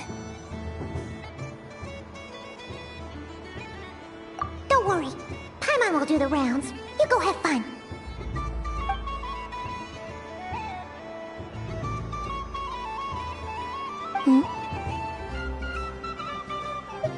All right. I think we have to wait in line over there. Please take your seats. For safety reasons, you mustn't try to leave the ride before it comes to a complete stop. All right, you're all set. I wish you both a wonderful journey.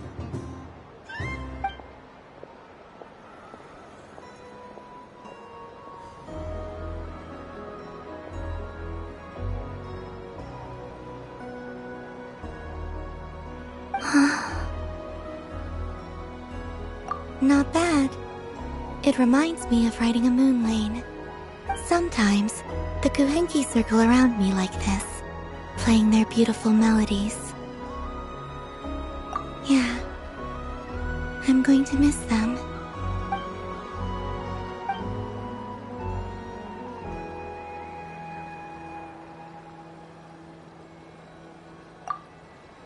It does. I've felt scared in the past, too. But this is a little different.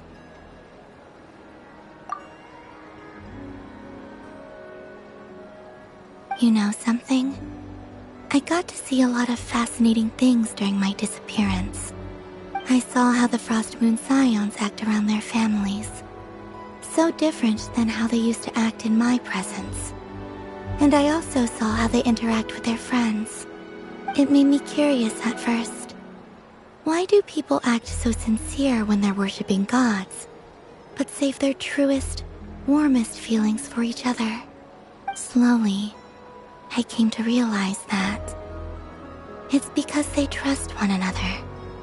They know, deep down, that they'll be accepted for who they are. All of it. The good and the bad. I know. I knew it the moment you started calling out my name. What I fear now is the end. I fear losing all this the very night I have gained it.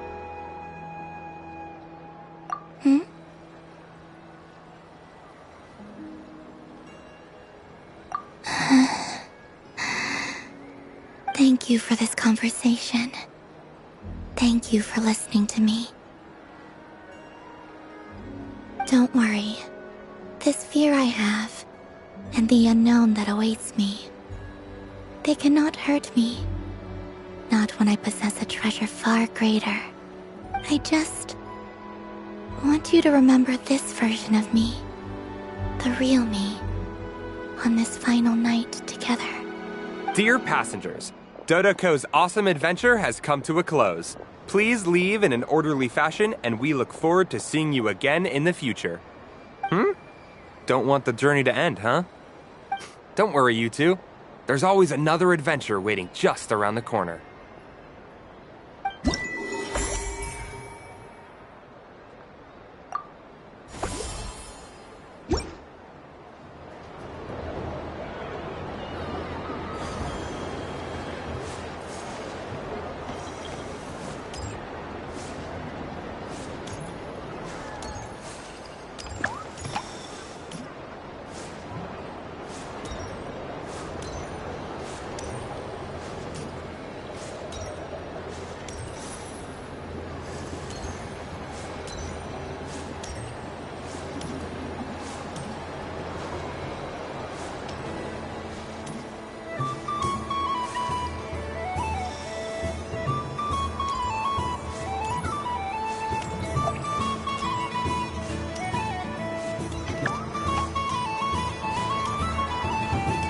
There are so many attractions here.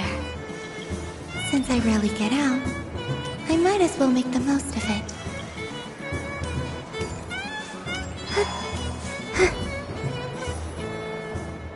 Moon Prayer Candy! Beautiful, tasty Moon Prayer Candy! Buy a whole box, share it with your friends and family! Candy? To share? I wonder what flavors everyone would like. Welcome home, Moon Goddess. Fancy a box of Moon Prayer Candy? Sure. I knew you would. Now, what flavor would you like? I'm not sure. What flavors do you have? Is this for yourself or as a gift? A gift for my friends. Ah, I see. In that case, I'd recommend apple, lockaberry, or midsummerberry. Those are the most popular. Do you have nocturnal blossom flavor? Huh. I've seen couples give those as gifts before, but I did not know they were edible. No? Okay then. Moonfall silver? You did say this was for friends, right?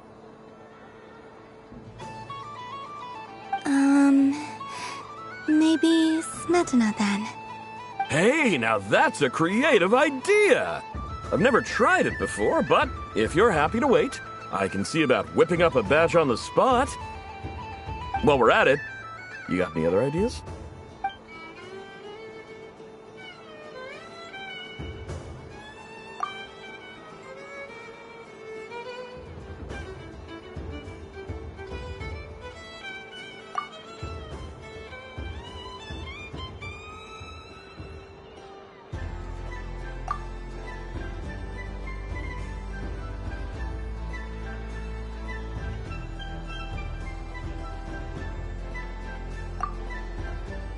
Here you go.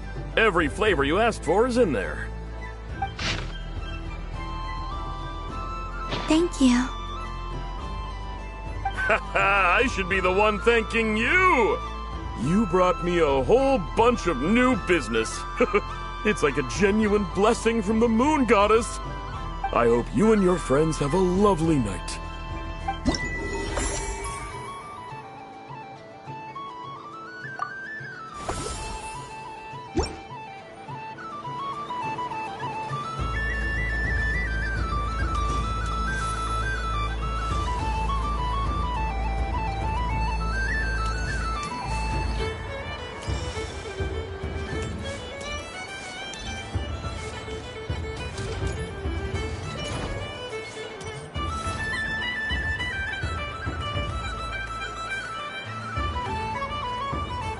This doesn't make any sense! How am I losing every single time? Wait, Inefa, you're cheating, aren't you?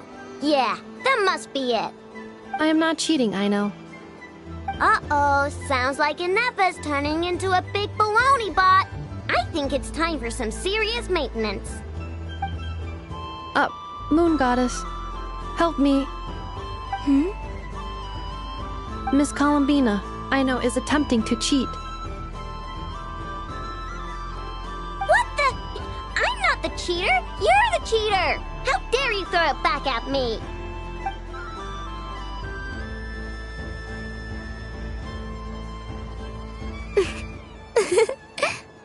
All right, fine. Let's all laugh at I know.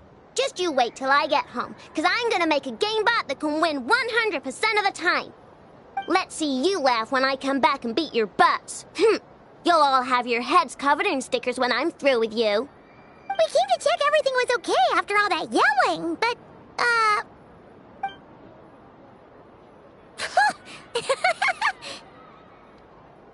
Whatever it is, it sounds like cheating is allowed. Kuhenki concentration. Each player starts with differently colored kuhenki. Each round, they draw one kuhenki from their opponent. When a player has two kuhenki of the same color, they make a pair and can be discarded. Any that are kuhenki pairs, and that player gets a sticker.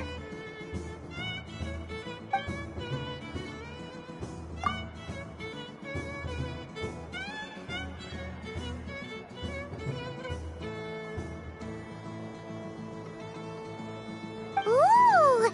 Can 4 people play as well? That is fine, so long as the turn order is fixed beforehand.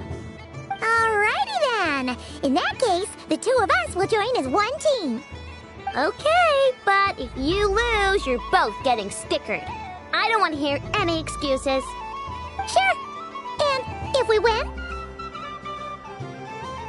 If you win, only one of you gets to sticker someone else. I have taken to calling this. I know logic. Hey, lay off me, all right? Okay, so we're starting the game from scratch again, which means all my stickers so far don't count. Looks like Luonatar is the Kuhenki of honor for this game. Anyway, let's go clockwise, starting from Inepa.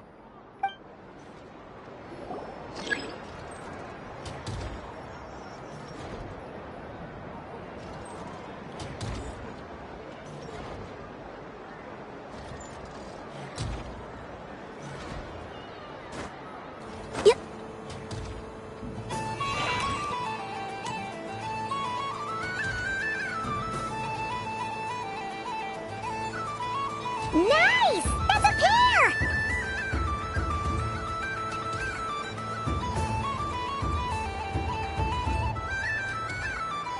Go, go, fly!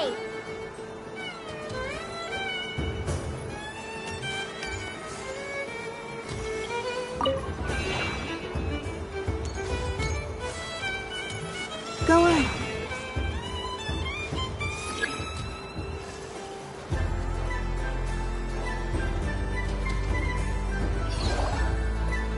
I have a pair.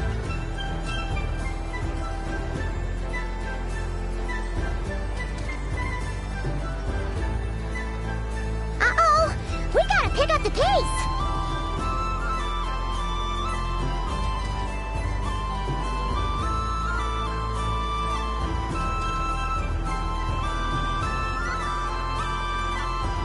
Phew, that was too close. I thought I was gonna lose. Let's see who's gonna be the unlucky one.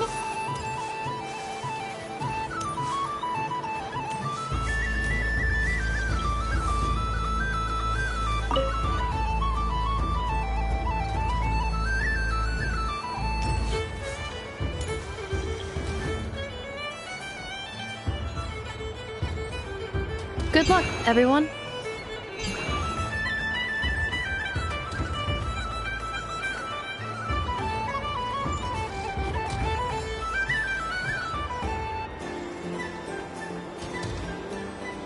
Let me pick a good one. What's it gonna be? You're looking very pleased with yourself there. What happened to being a huge Grumposaurus? I won. Duh.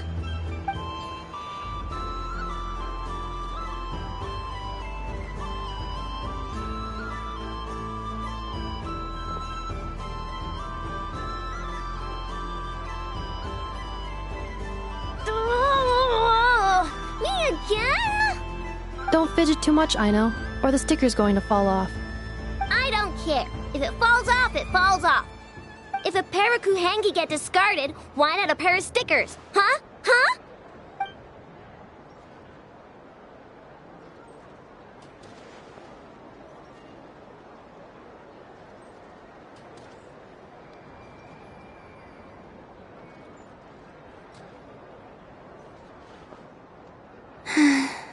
I've lost. Sticker, sticker, sticker!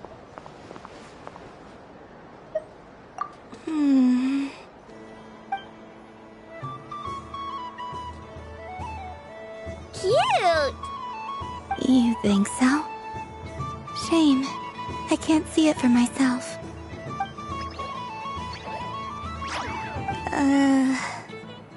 What did Luanatar say? She said it looks so cute that she wants me to lose a few more rounds.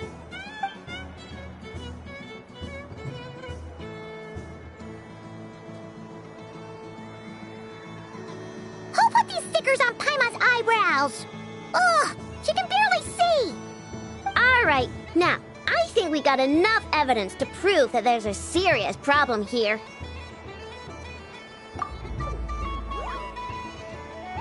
Yes, I agree as well. The culprit is... Inefa! Culprit? What did I do? Quit acting dumb, Inefa! You're not wriggling your way out of this one. I've been watching you. Not only did you remember whose side Luanatar started at, but every time someone drew a Kuhenki, you were logging it and calculating every last possibility. Which Kuhenki pairs were gone, who had what color Kuhenki in their hand, even our facial expressions. You were keeping track of it the entire time. Exactly! What Aino said! Putting aside the fact that running calculations is not against the game rules, do you have any evidence to support your allegations? But that's not against the rules either. So she admits it. She certainly does. Alright, everyone grab a sticker. It's time to get Inefa back. But... Take that!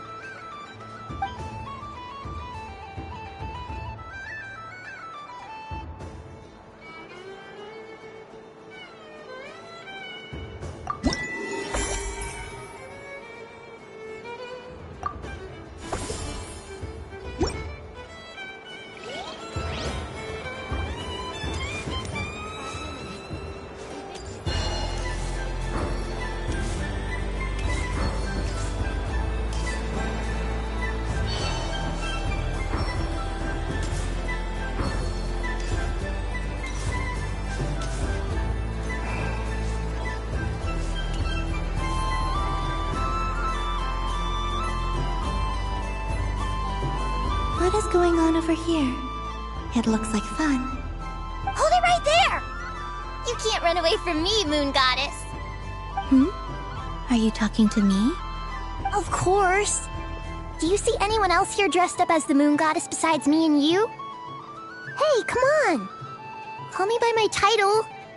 Happy Moon Prayer Night, Moon Goddess. And the same to you. Anyway, there's no time to waste. Get ready for the duel of a lifetime. Duel?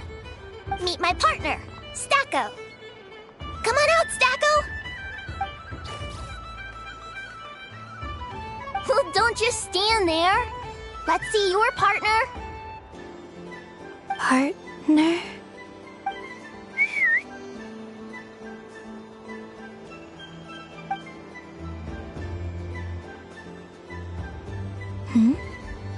So I need to select a partner and command them in battle.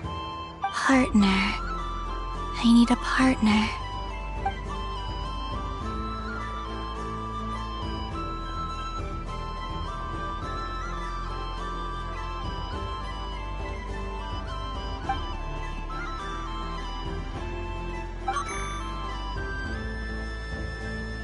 Whoa!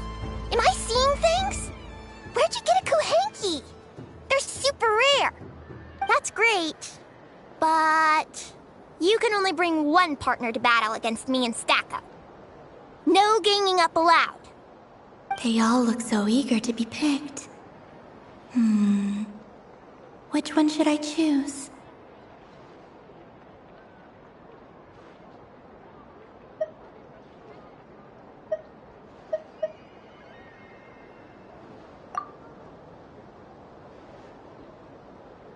This one usually lives in Nasha Town. She likes falling asleep to the sound of striking hammers. And I bet she's quite familiar with robots' weak spots.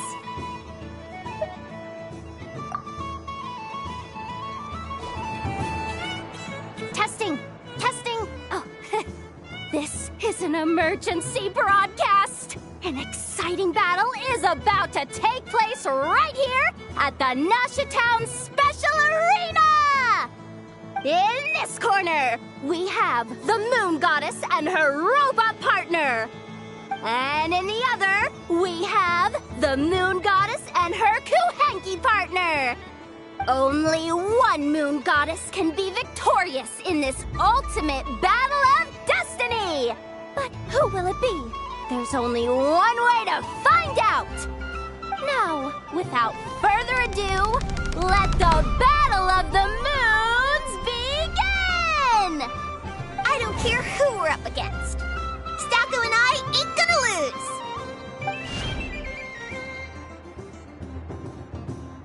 Let's strike first! Stacko, formation shift! Ho ho ho! The robot has kicked things off with a change of formation! But how will this affect the battle? Nobody knows! Cautious play from the opposing team! This Moon Goddess has come prepared! Where will it go from here? Okay then. Stacko, maintain formation and enter your empowered state.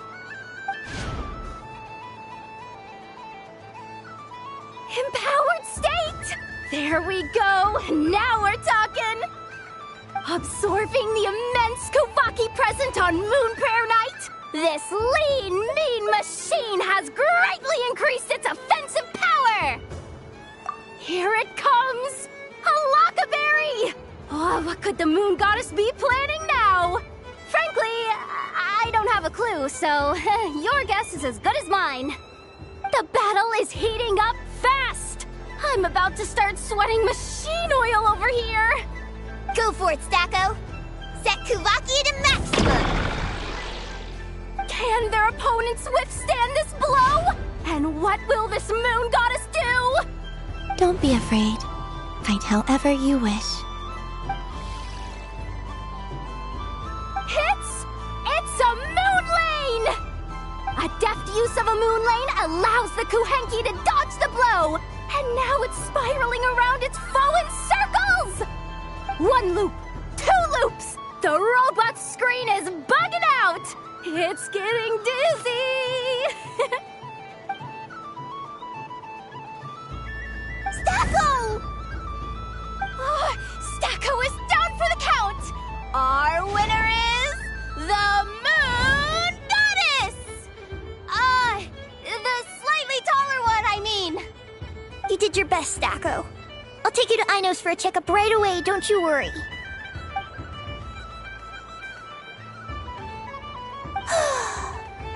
Well, you beat me fair and square, I guess. Honestly, I underestimated you. Won't make that mistake again. I think my partner deserves most of the credit. Just you wait. When I'm a little bit older, I'm gonna come back a whole lot stronger. Be ready for a rematch.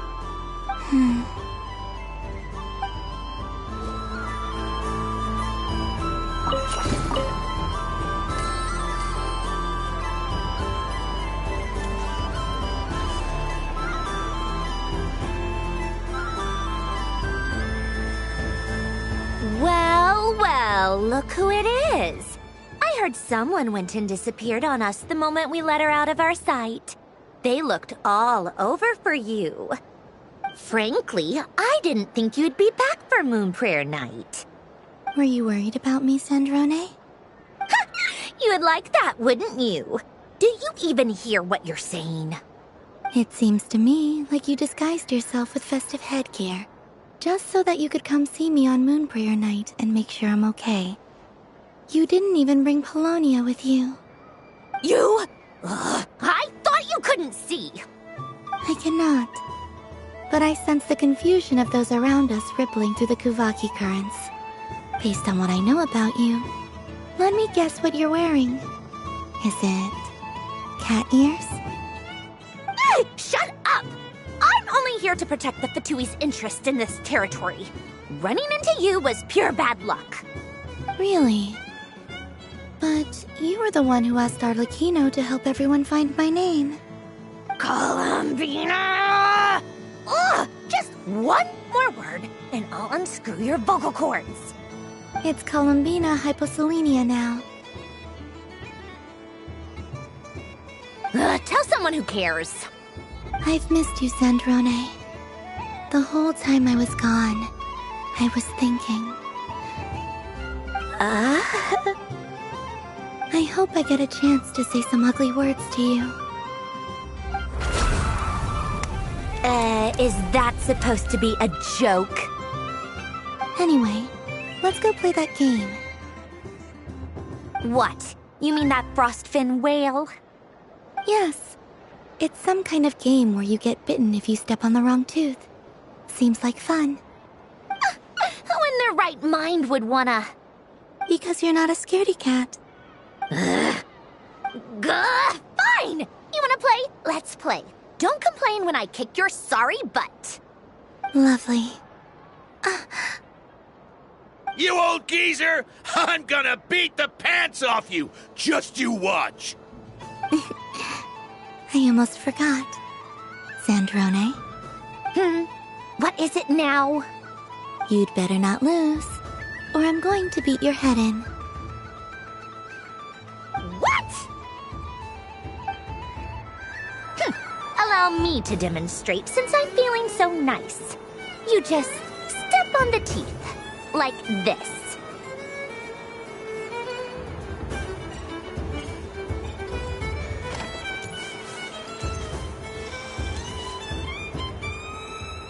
Which should I pick?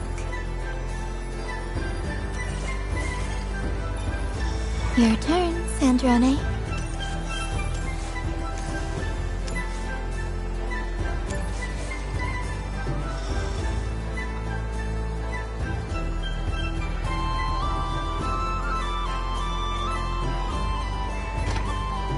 Don't come crying to me if you get bitten.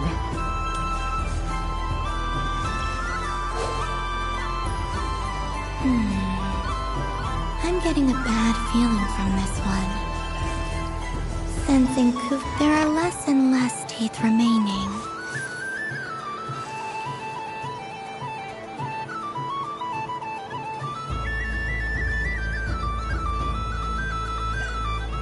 Huh? What's that noise?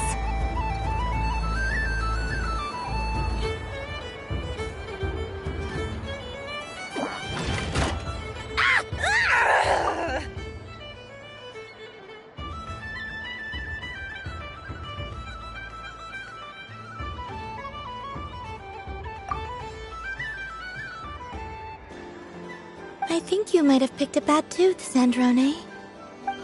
Shut it! Do you need any help? It seems like you're stuck. No! It's just a blasted... toy! How is its grip this strong? Stop laughing! All right. Well, you lost. So just like I promised... Hey! What are you doing? Are you seriously? Hiya!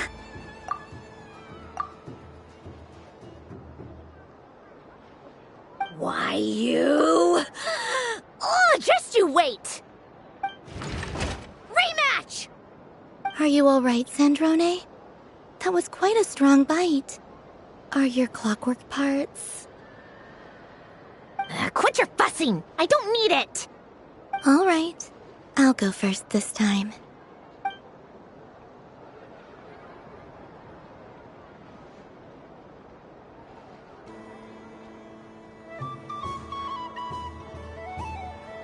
I see it now. She can sense which teeth are rigged. So I just need to avoid the same ones that she does.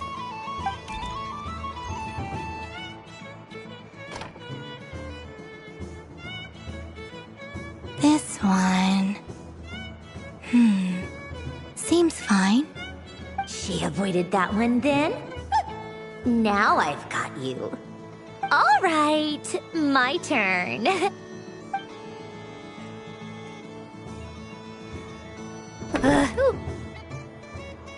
What? Looks like you lost again, Sandrone.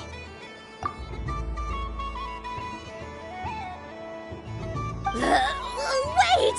There's more than one bad tooth! Bonk.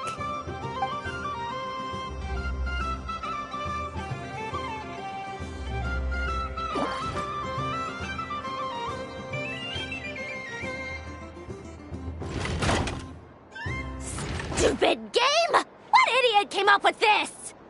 Are you alright, Sandrone? You said some nasty things just now. Oh, I'm peachy. Should I let you bonk me on the head as well? Ah, forget it! Come on, bonk away. It can be your consolation prize for losing so badly. I told you, forget it! Gah, you've always been so annoying. Singing right outside my door, inviting yourself to my tea parties, going AWOL.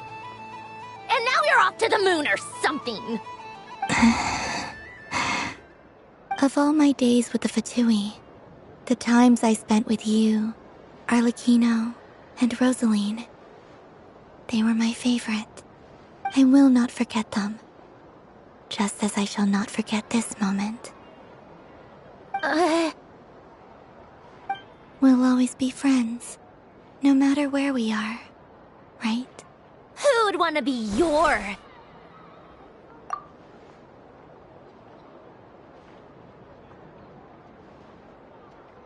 I'll miss you, Sandrone.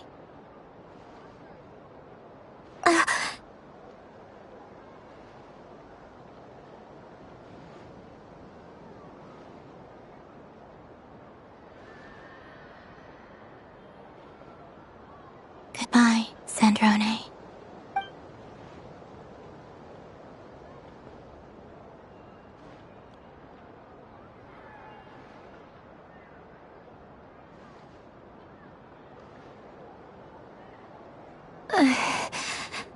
I'll miss you too, Columbina. Sorry, what was that? Ah! Ah! Yeesh! No need to freak out. What's wrong? We've been looking everywhere for you. What do you want? Oh, nice ears.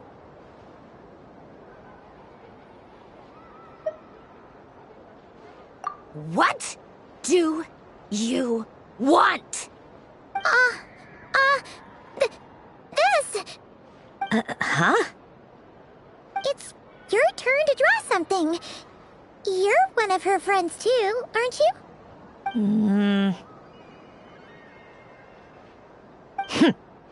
Doesn't know how lucky she is. Sorry?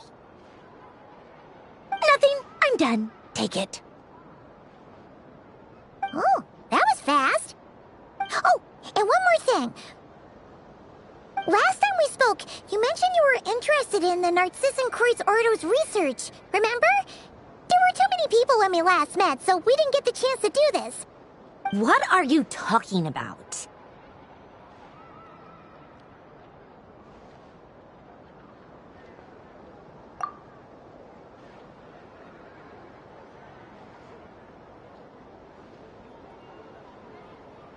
This is...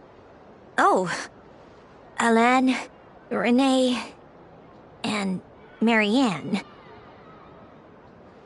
Huh. The Holy Blade. A savior's plaything. It's not about whether I approve or not. These people, they would sacrifice themselves for the sake of the world. Especially Alain Guillotin and Renee. That is something I would never choose to do. Still, I didn't know they had any pictures left from that time. If I'd have thought to bring a camera, I'd have... What? Yeah, of you being bitten by the frostfin whale and Columbina bonking you on the head. Tear it up! Now!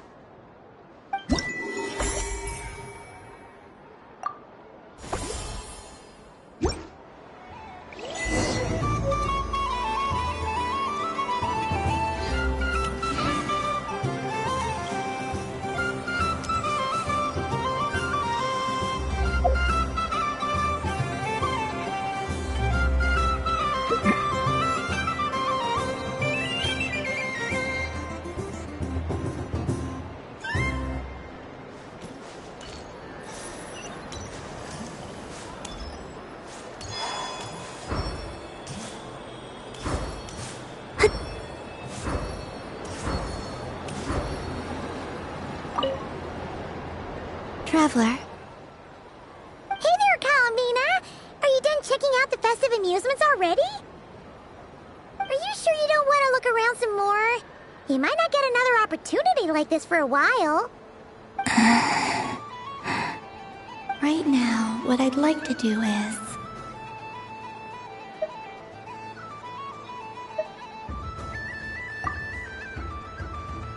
Oh! Candy for us? Thanks a bunch, Columbina. Don't mind if we do. Whoa! This one's intense. But it's so tasty. What about you, Traveler? How does yours taste?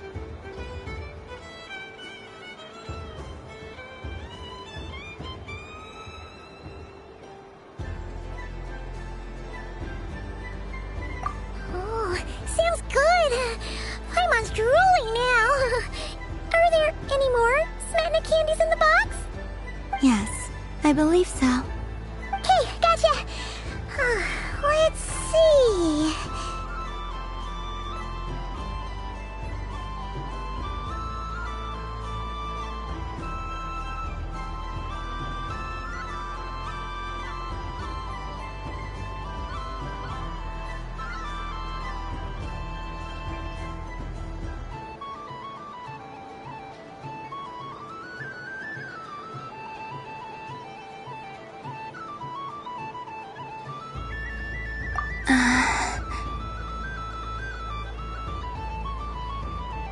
Sure. This one, and yep, this one looks right too. Okay, that's 3. Here we go. 1 per person.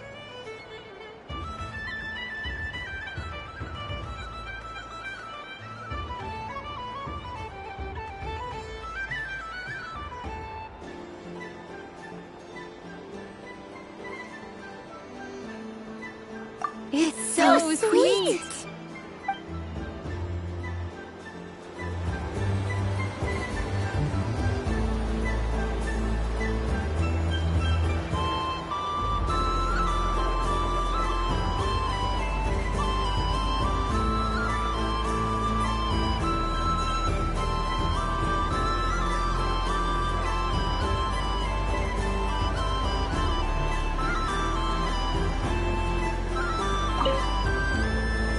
Traveler.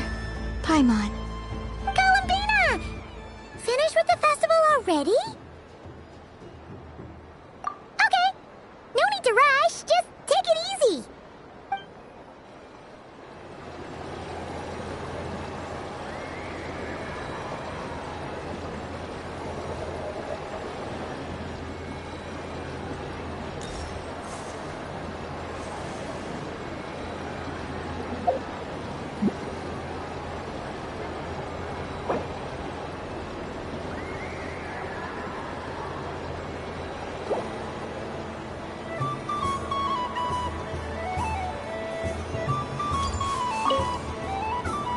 Traveler, Paimon. Columbina! Finished with the festival already? Really? You're sure you don't want to have a little more fun out there? Final answer! Yes, I am sure.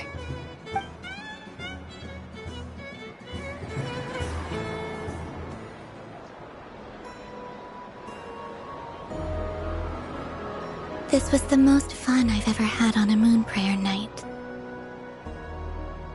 Everywhere I went, people were saying, "Welcome home," and there were friends at every turn. I only wish it could last longer than one night. Oh.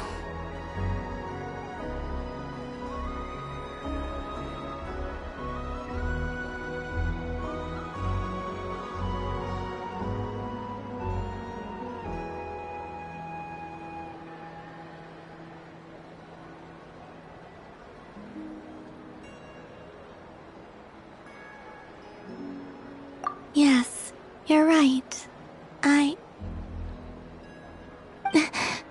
The moon prayer blossoms. Ooh, look! Look! Moon prayer night has come.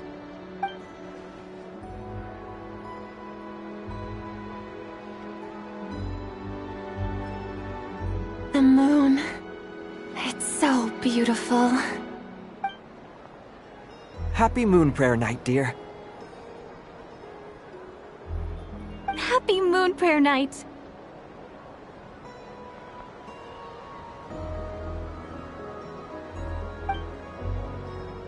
Happy Moon Prayer Night.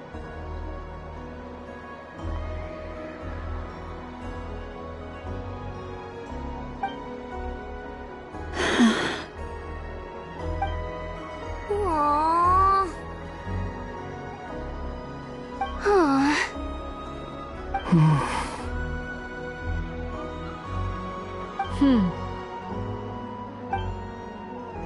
Huh. Time flies when you're having fun.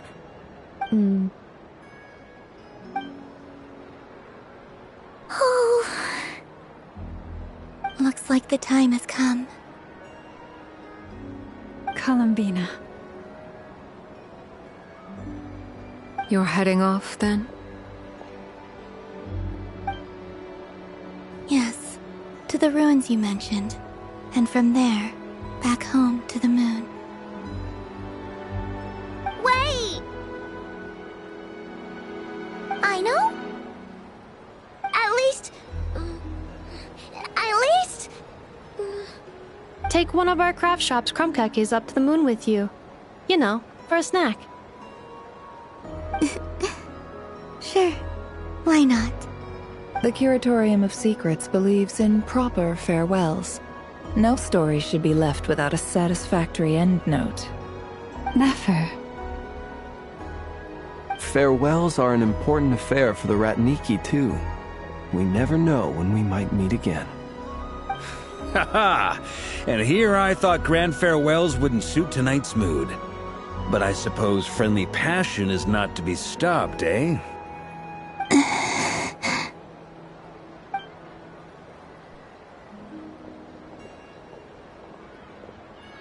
We made a little something for you, Columbina. Ta-da! What is it? A Moon Prayer Night greeting card with drawings by all of your friends.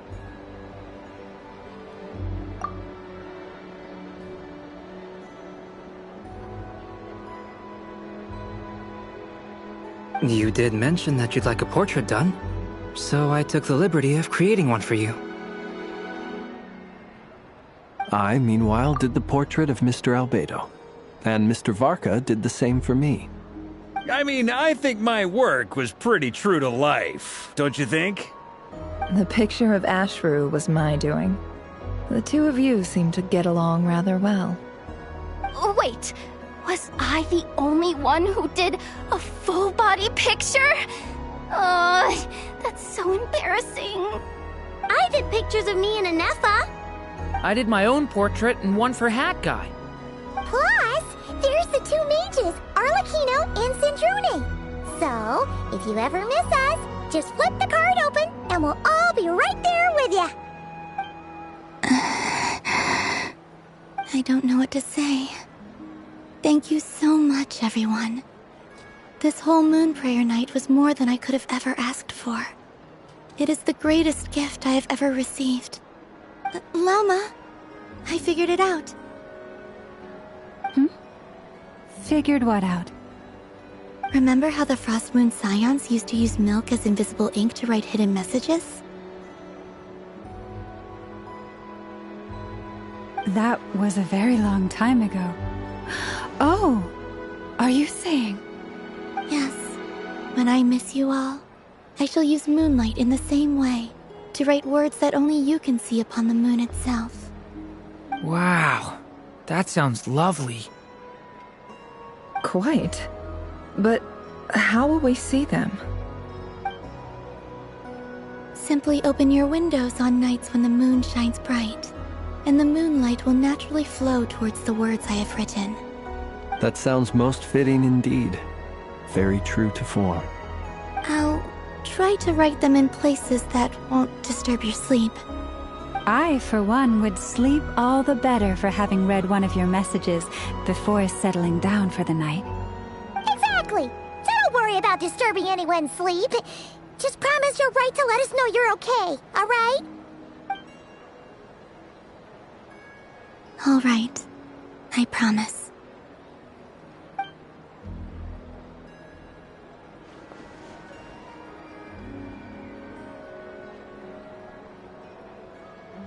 In that case, Columbina?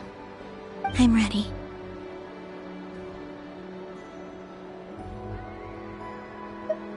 Very well. Let's go.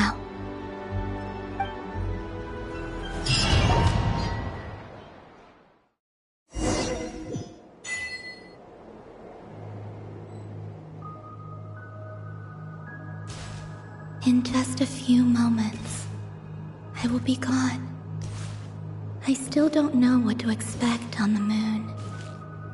Will I really be able to send messages to my friends? The Kuhenki, the animals of Nod Cry. I'll never get to see them again. I wonder where I'll be when the next moon prayer night comes.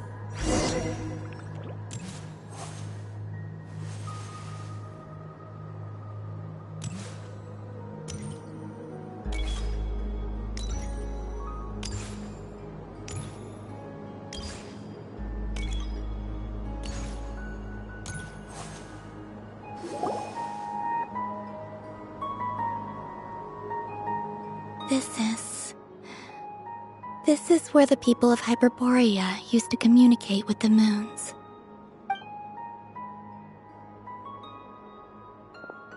Eternal moon, frost moon, iridescent moon.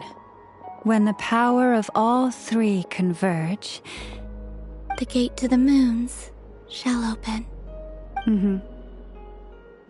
Moon marrow preparations are complete. Only the final step remains. I'm sure Nasha Town is livelier than ever at this moment. Yeah, it's a shame you couldn't be there for it, but it's now or never, right? It's fine. I'm more than happy with this. My last piece of luggage. My only piece of luggage.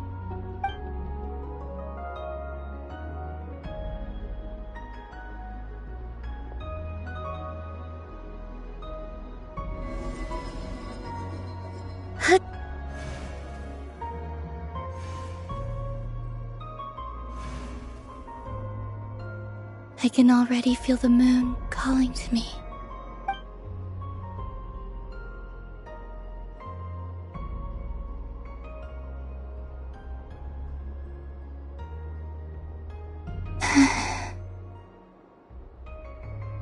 Your home lies on the far side of this light, Columbina. From now on, we will at last have a reason to pray to the true moon. Columbina. Yes? I'm listening. Be sure to come back and see us when you get the chance.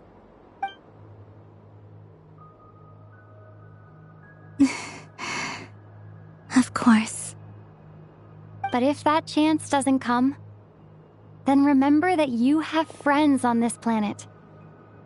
People who will miss Columbina. Yes, I will. Thank you for everything you've done for me. And remember, come night or day, the moonlight shall always connect us. Well then, farewell, my friends.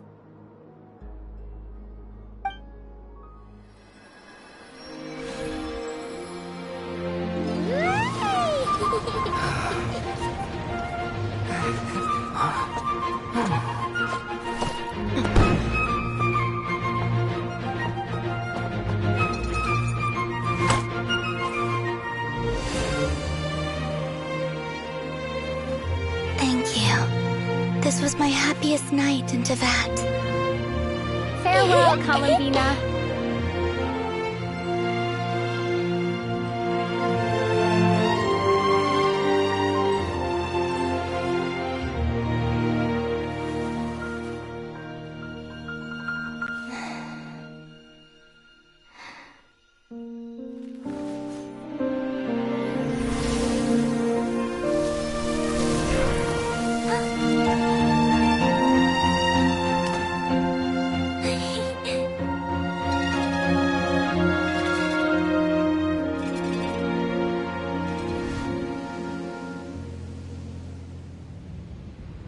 The moon really is closer than ever tonight.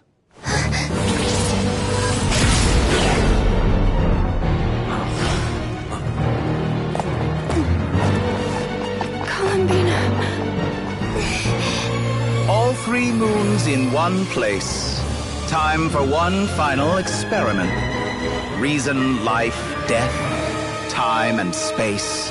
They all believed I would fail.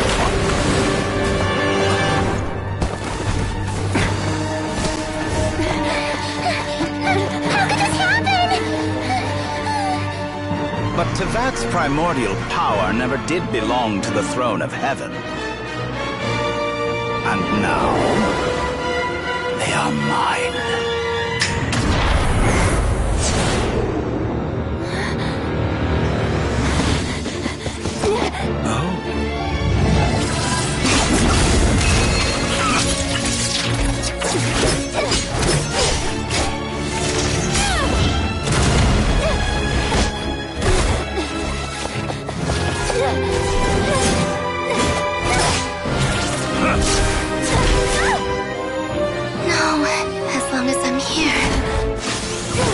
Is free to wield the 3 moons' power.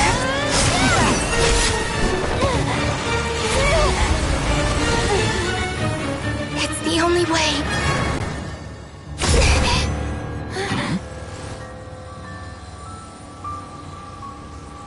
I guess I won't be going home today. Columbina! No!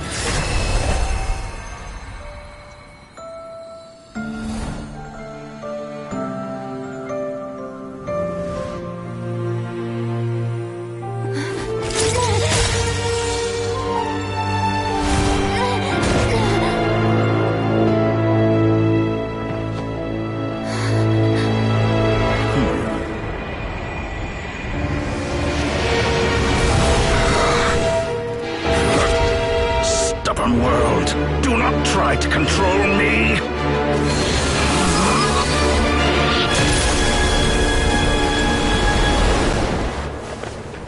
Columbina.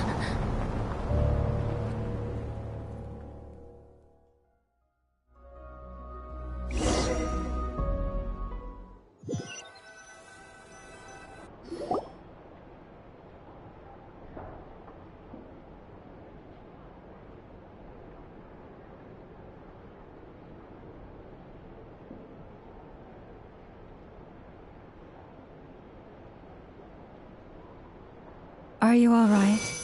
Do your wounds still hurt?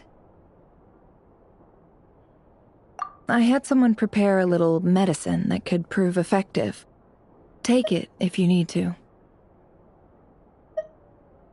In that case, Let me relate the contents of the call we made to Alice after the incident occurred. That Dottore is a crafty one. He distracted the Hexenzirkel by creating a huge fuss at Tevat's borders. I'd assumed that the cause was an abyssal intrusion from the outside world, which in fairness is a rather common occurrence. But after learning that you managed to influence the phantoms in Nordcry, I realized that perhaps this interference could have come from within Tevat instead. But we weren't able to change their fates. True, you couldn't change how their stories ended, but you did build some variables around yourself. Variables? Yes, things you heard that you could not otherwise have learned, ideas that would otherwise have never crossed your mind. All these things are variables.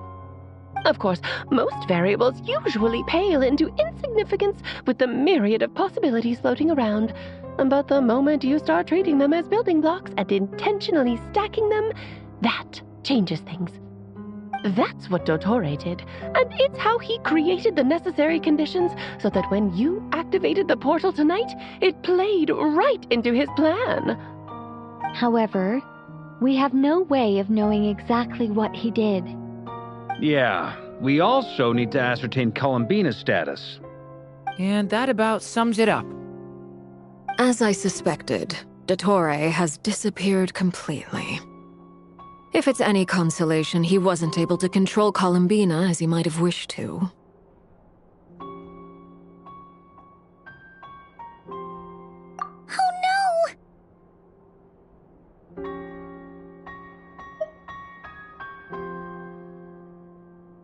What? She did what?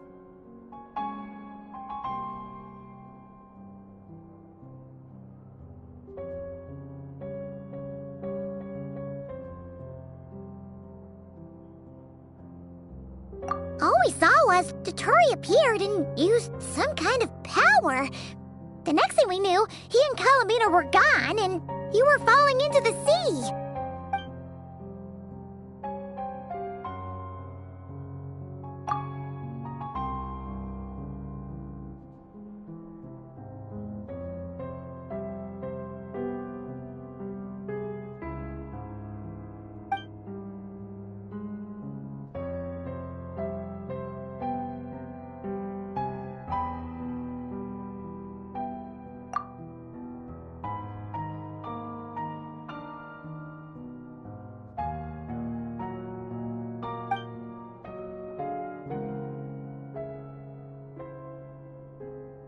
So, Columbina intentionally opened the Moon Gate and escaped into the same mysterious world as Rarier and Thalindis.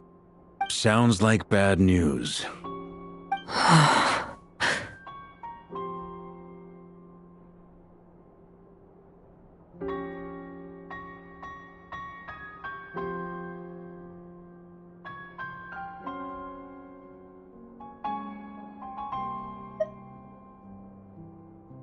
Seen in that way, the trilunar syzygy and Revere's emergence, Dottore might have been pulling the strings in both cases.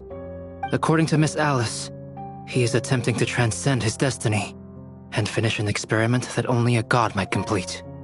An utter lunatic. Wait a sec, where's Hat Guy? Seems like he'd want to be here for this. He took off with the Dodo communication device after we spoke to Alice. He said he had a hunch that he wanted to investigate by himself. The look on his face was terrifying. I've never seen him like that before.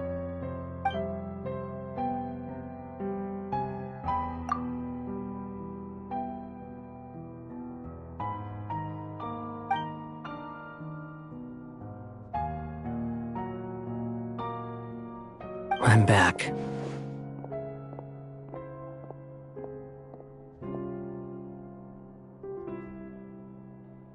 Hat Guy!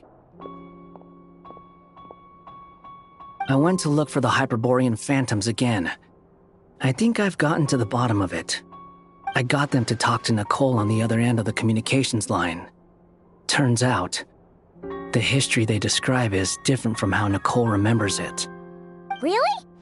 But how? Surely Nicole can't have been wrong. Because the phantoms are the ones who are deceived. They speak of a savior who appeared in their history. One who never should have existed. This savior promised to create a new moon within the false sky, and even bring back their moon goddesses. Foolishly, they believed in him, and told him everything he wanted to know about the moons. It's obvious that this was Dottoro's doing. Now you mention it, the first time we entered the Hyperborean ruins, we heard the phantoms discussing their history, and I remember Nicole commenting that something sounded a little strange. But Dottori shouldn't have been able to get in there in the first place. He didn't. Nicole said that this was an anomalous state triggered by disruptions in the causal connections between phantoms from the same era. The variables that Dottori put in place were substantial enough that they even affected phantoms that he never met. So it's not that their memories were unclear. They'd been tampered with. That's exactly the possibility Dottori was trying to manufacture. He turned these variables into knowledge and engineered the situation so all that knowledge would fall into his hands. Then, he harnessed that knowledge on Moon Prayer Night to truly create a false moon. How is that even possible? To be precise, he exploited a weakness in the way the spell works. The spell senses Kuvaki to detect the moon's location. So, as long as the false moon more strongly resembled a moon than the frost moon beyond the skies, the gate would teleport Columbina to the false moon's location. In other words, to Dottoro's side. Once he had her under control, the teleportation spell remained active, and he manipulated her power to seize both moon marrows. At that moment, the moon marrows disappeared right before our eyes. It was already too late, even as we were leaving the ruins. By then, Dottore had already amassed the power of all 3 moons. So, where does that leave us? What do we do now? I'd certainly like to know what Her Majesty thinks, now that the concerns I expressed to her have come to pass. But we cannot simply sit and wait for her to decide the matter. And in any case, it is not the Fatui Harbinger Damselette who sees us as her friends, but rather Columbina Hyposelenia. If, even in such extreme circumstances, Her Majesty will not lift the prohibition on Harbingers drawing steel against one another, then I will do as my heart demands. I will fight as Peruware instead. Oh, Arlecchino! Time is short, so I'll make the first move.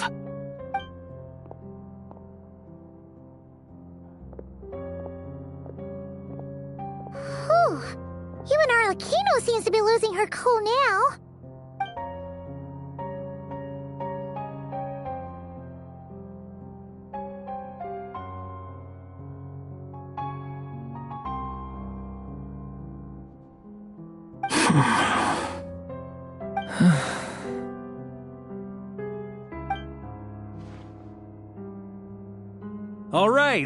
All right.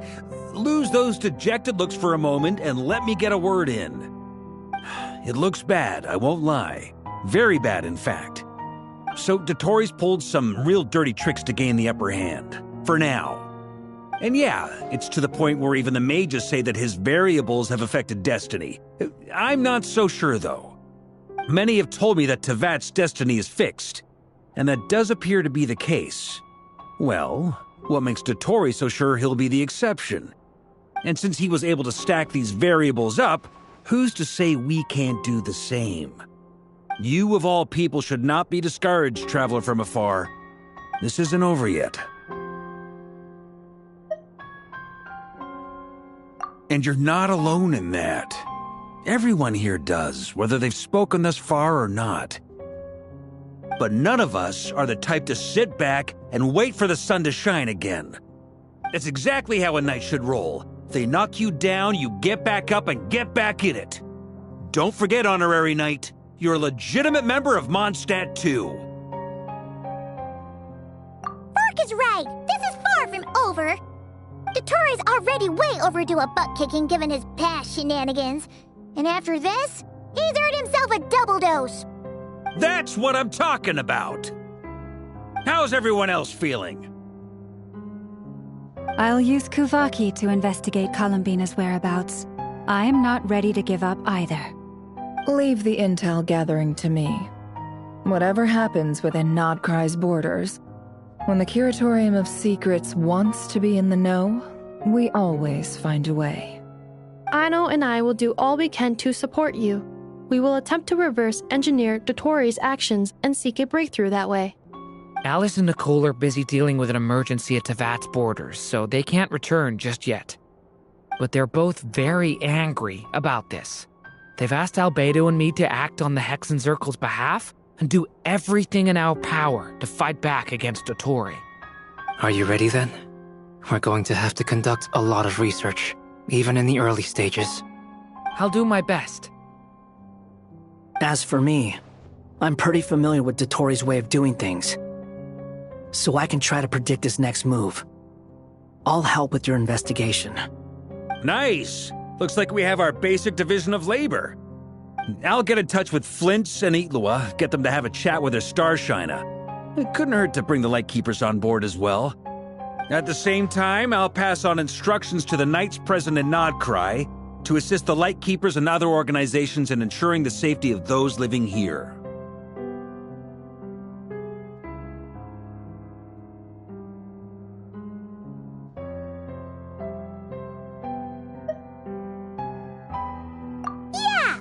Show him!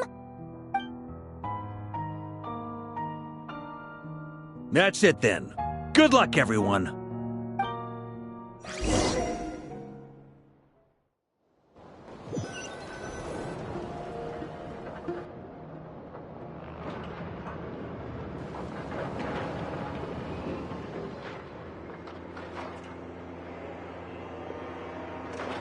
I never thought that Columbina would become my real name.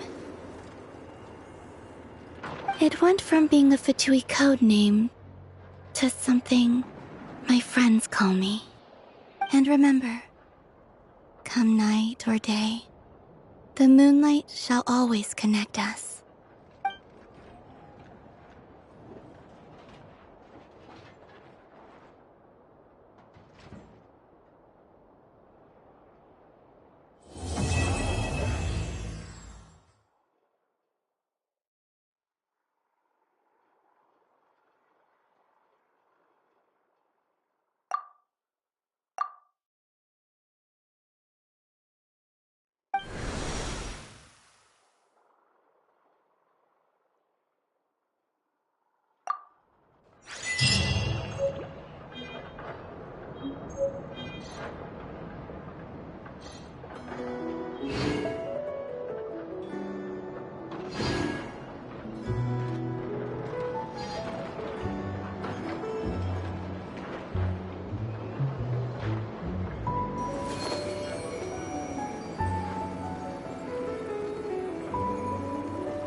Gosh, all I can think about is D-Luke.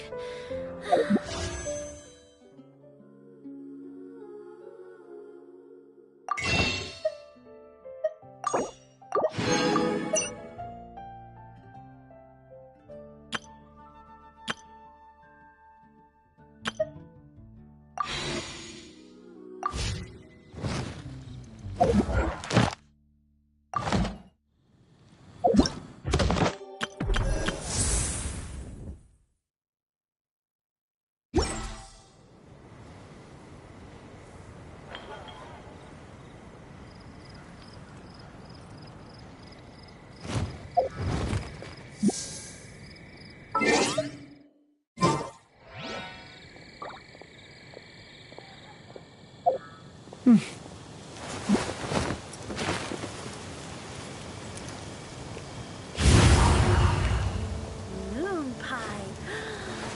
That's what I'll make tonight.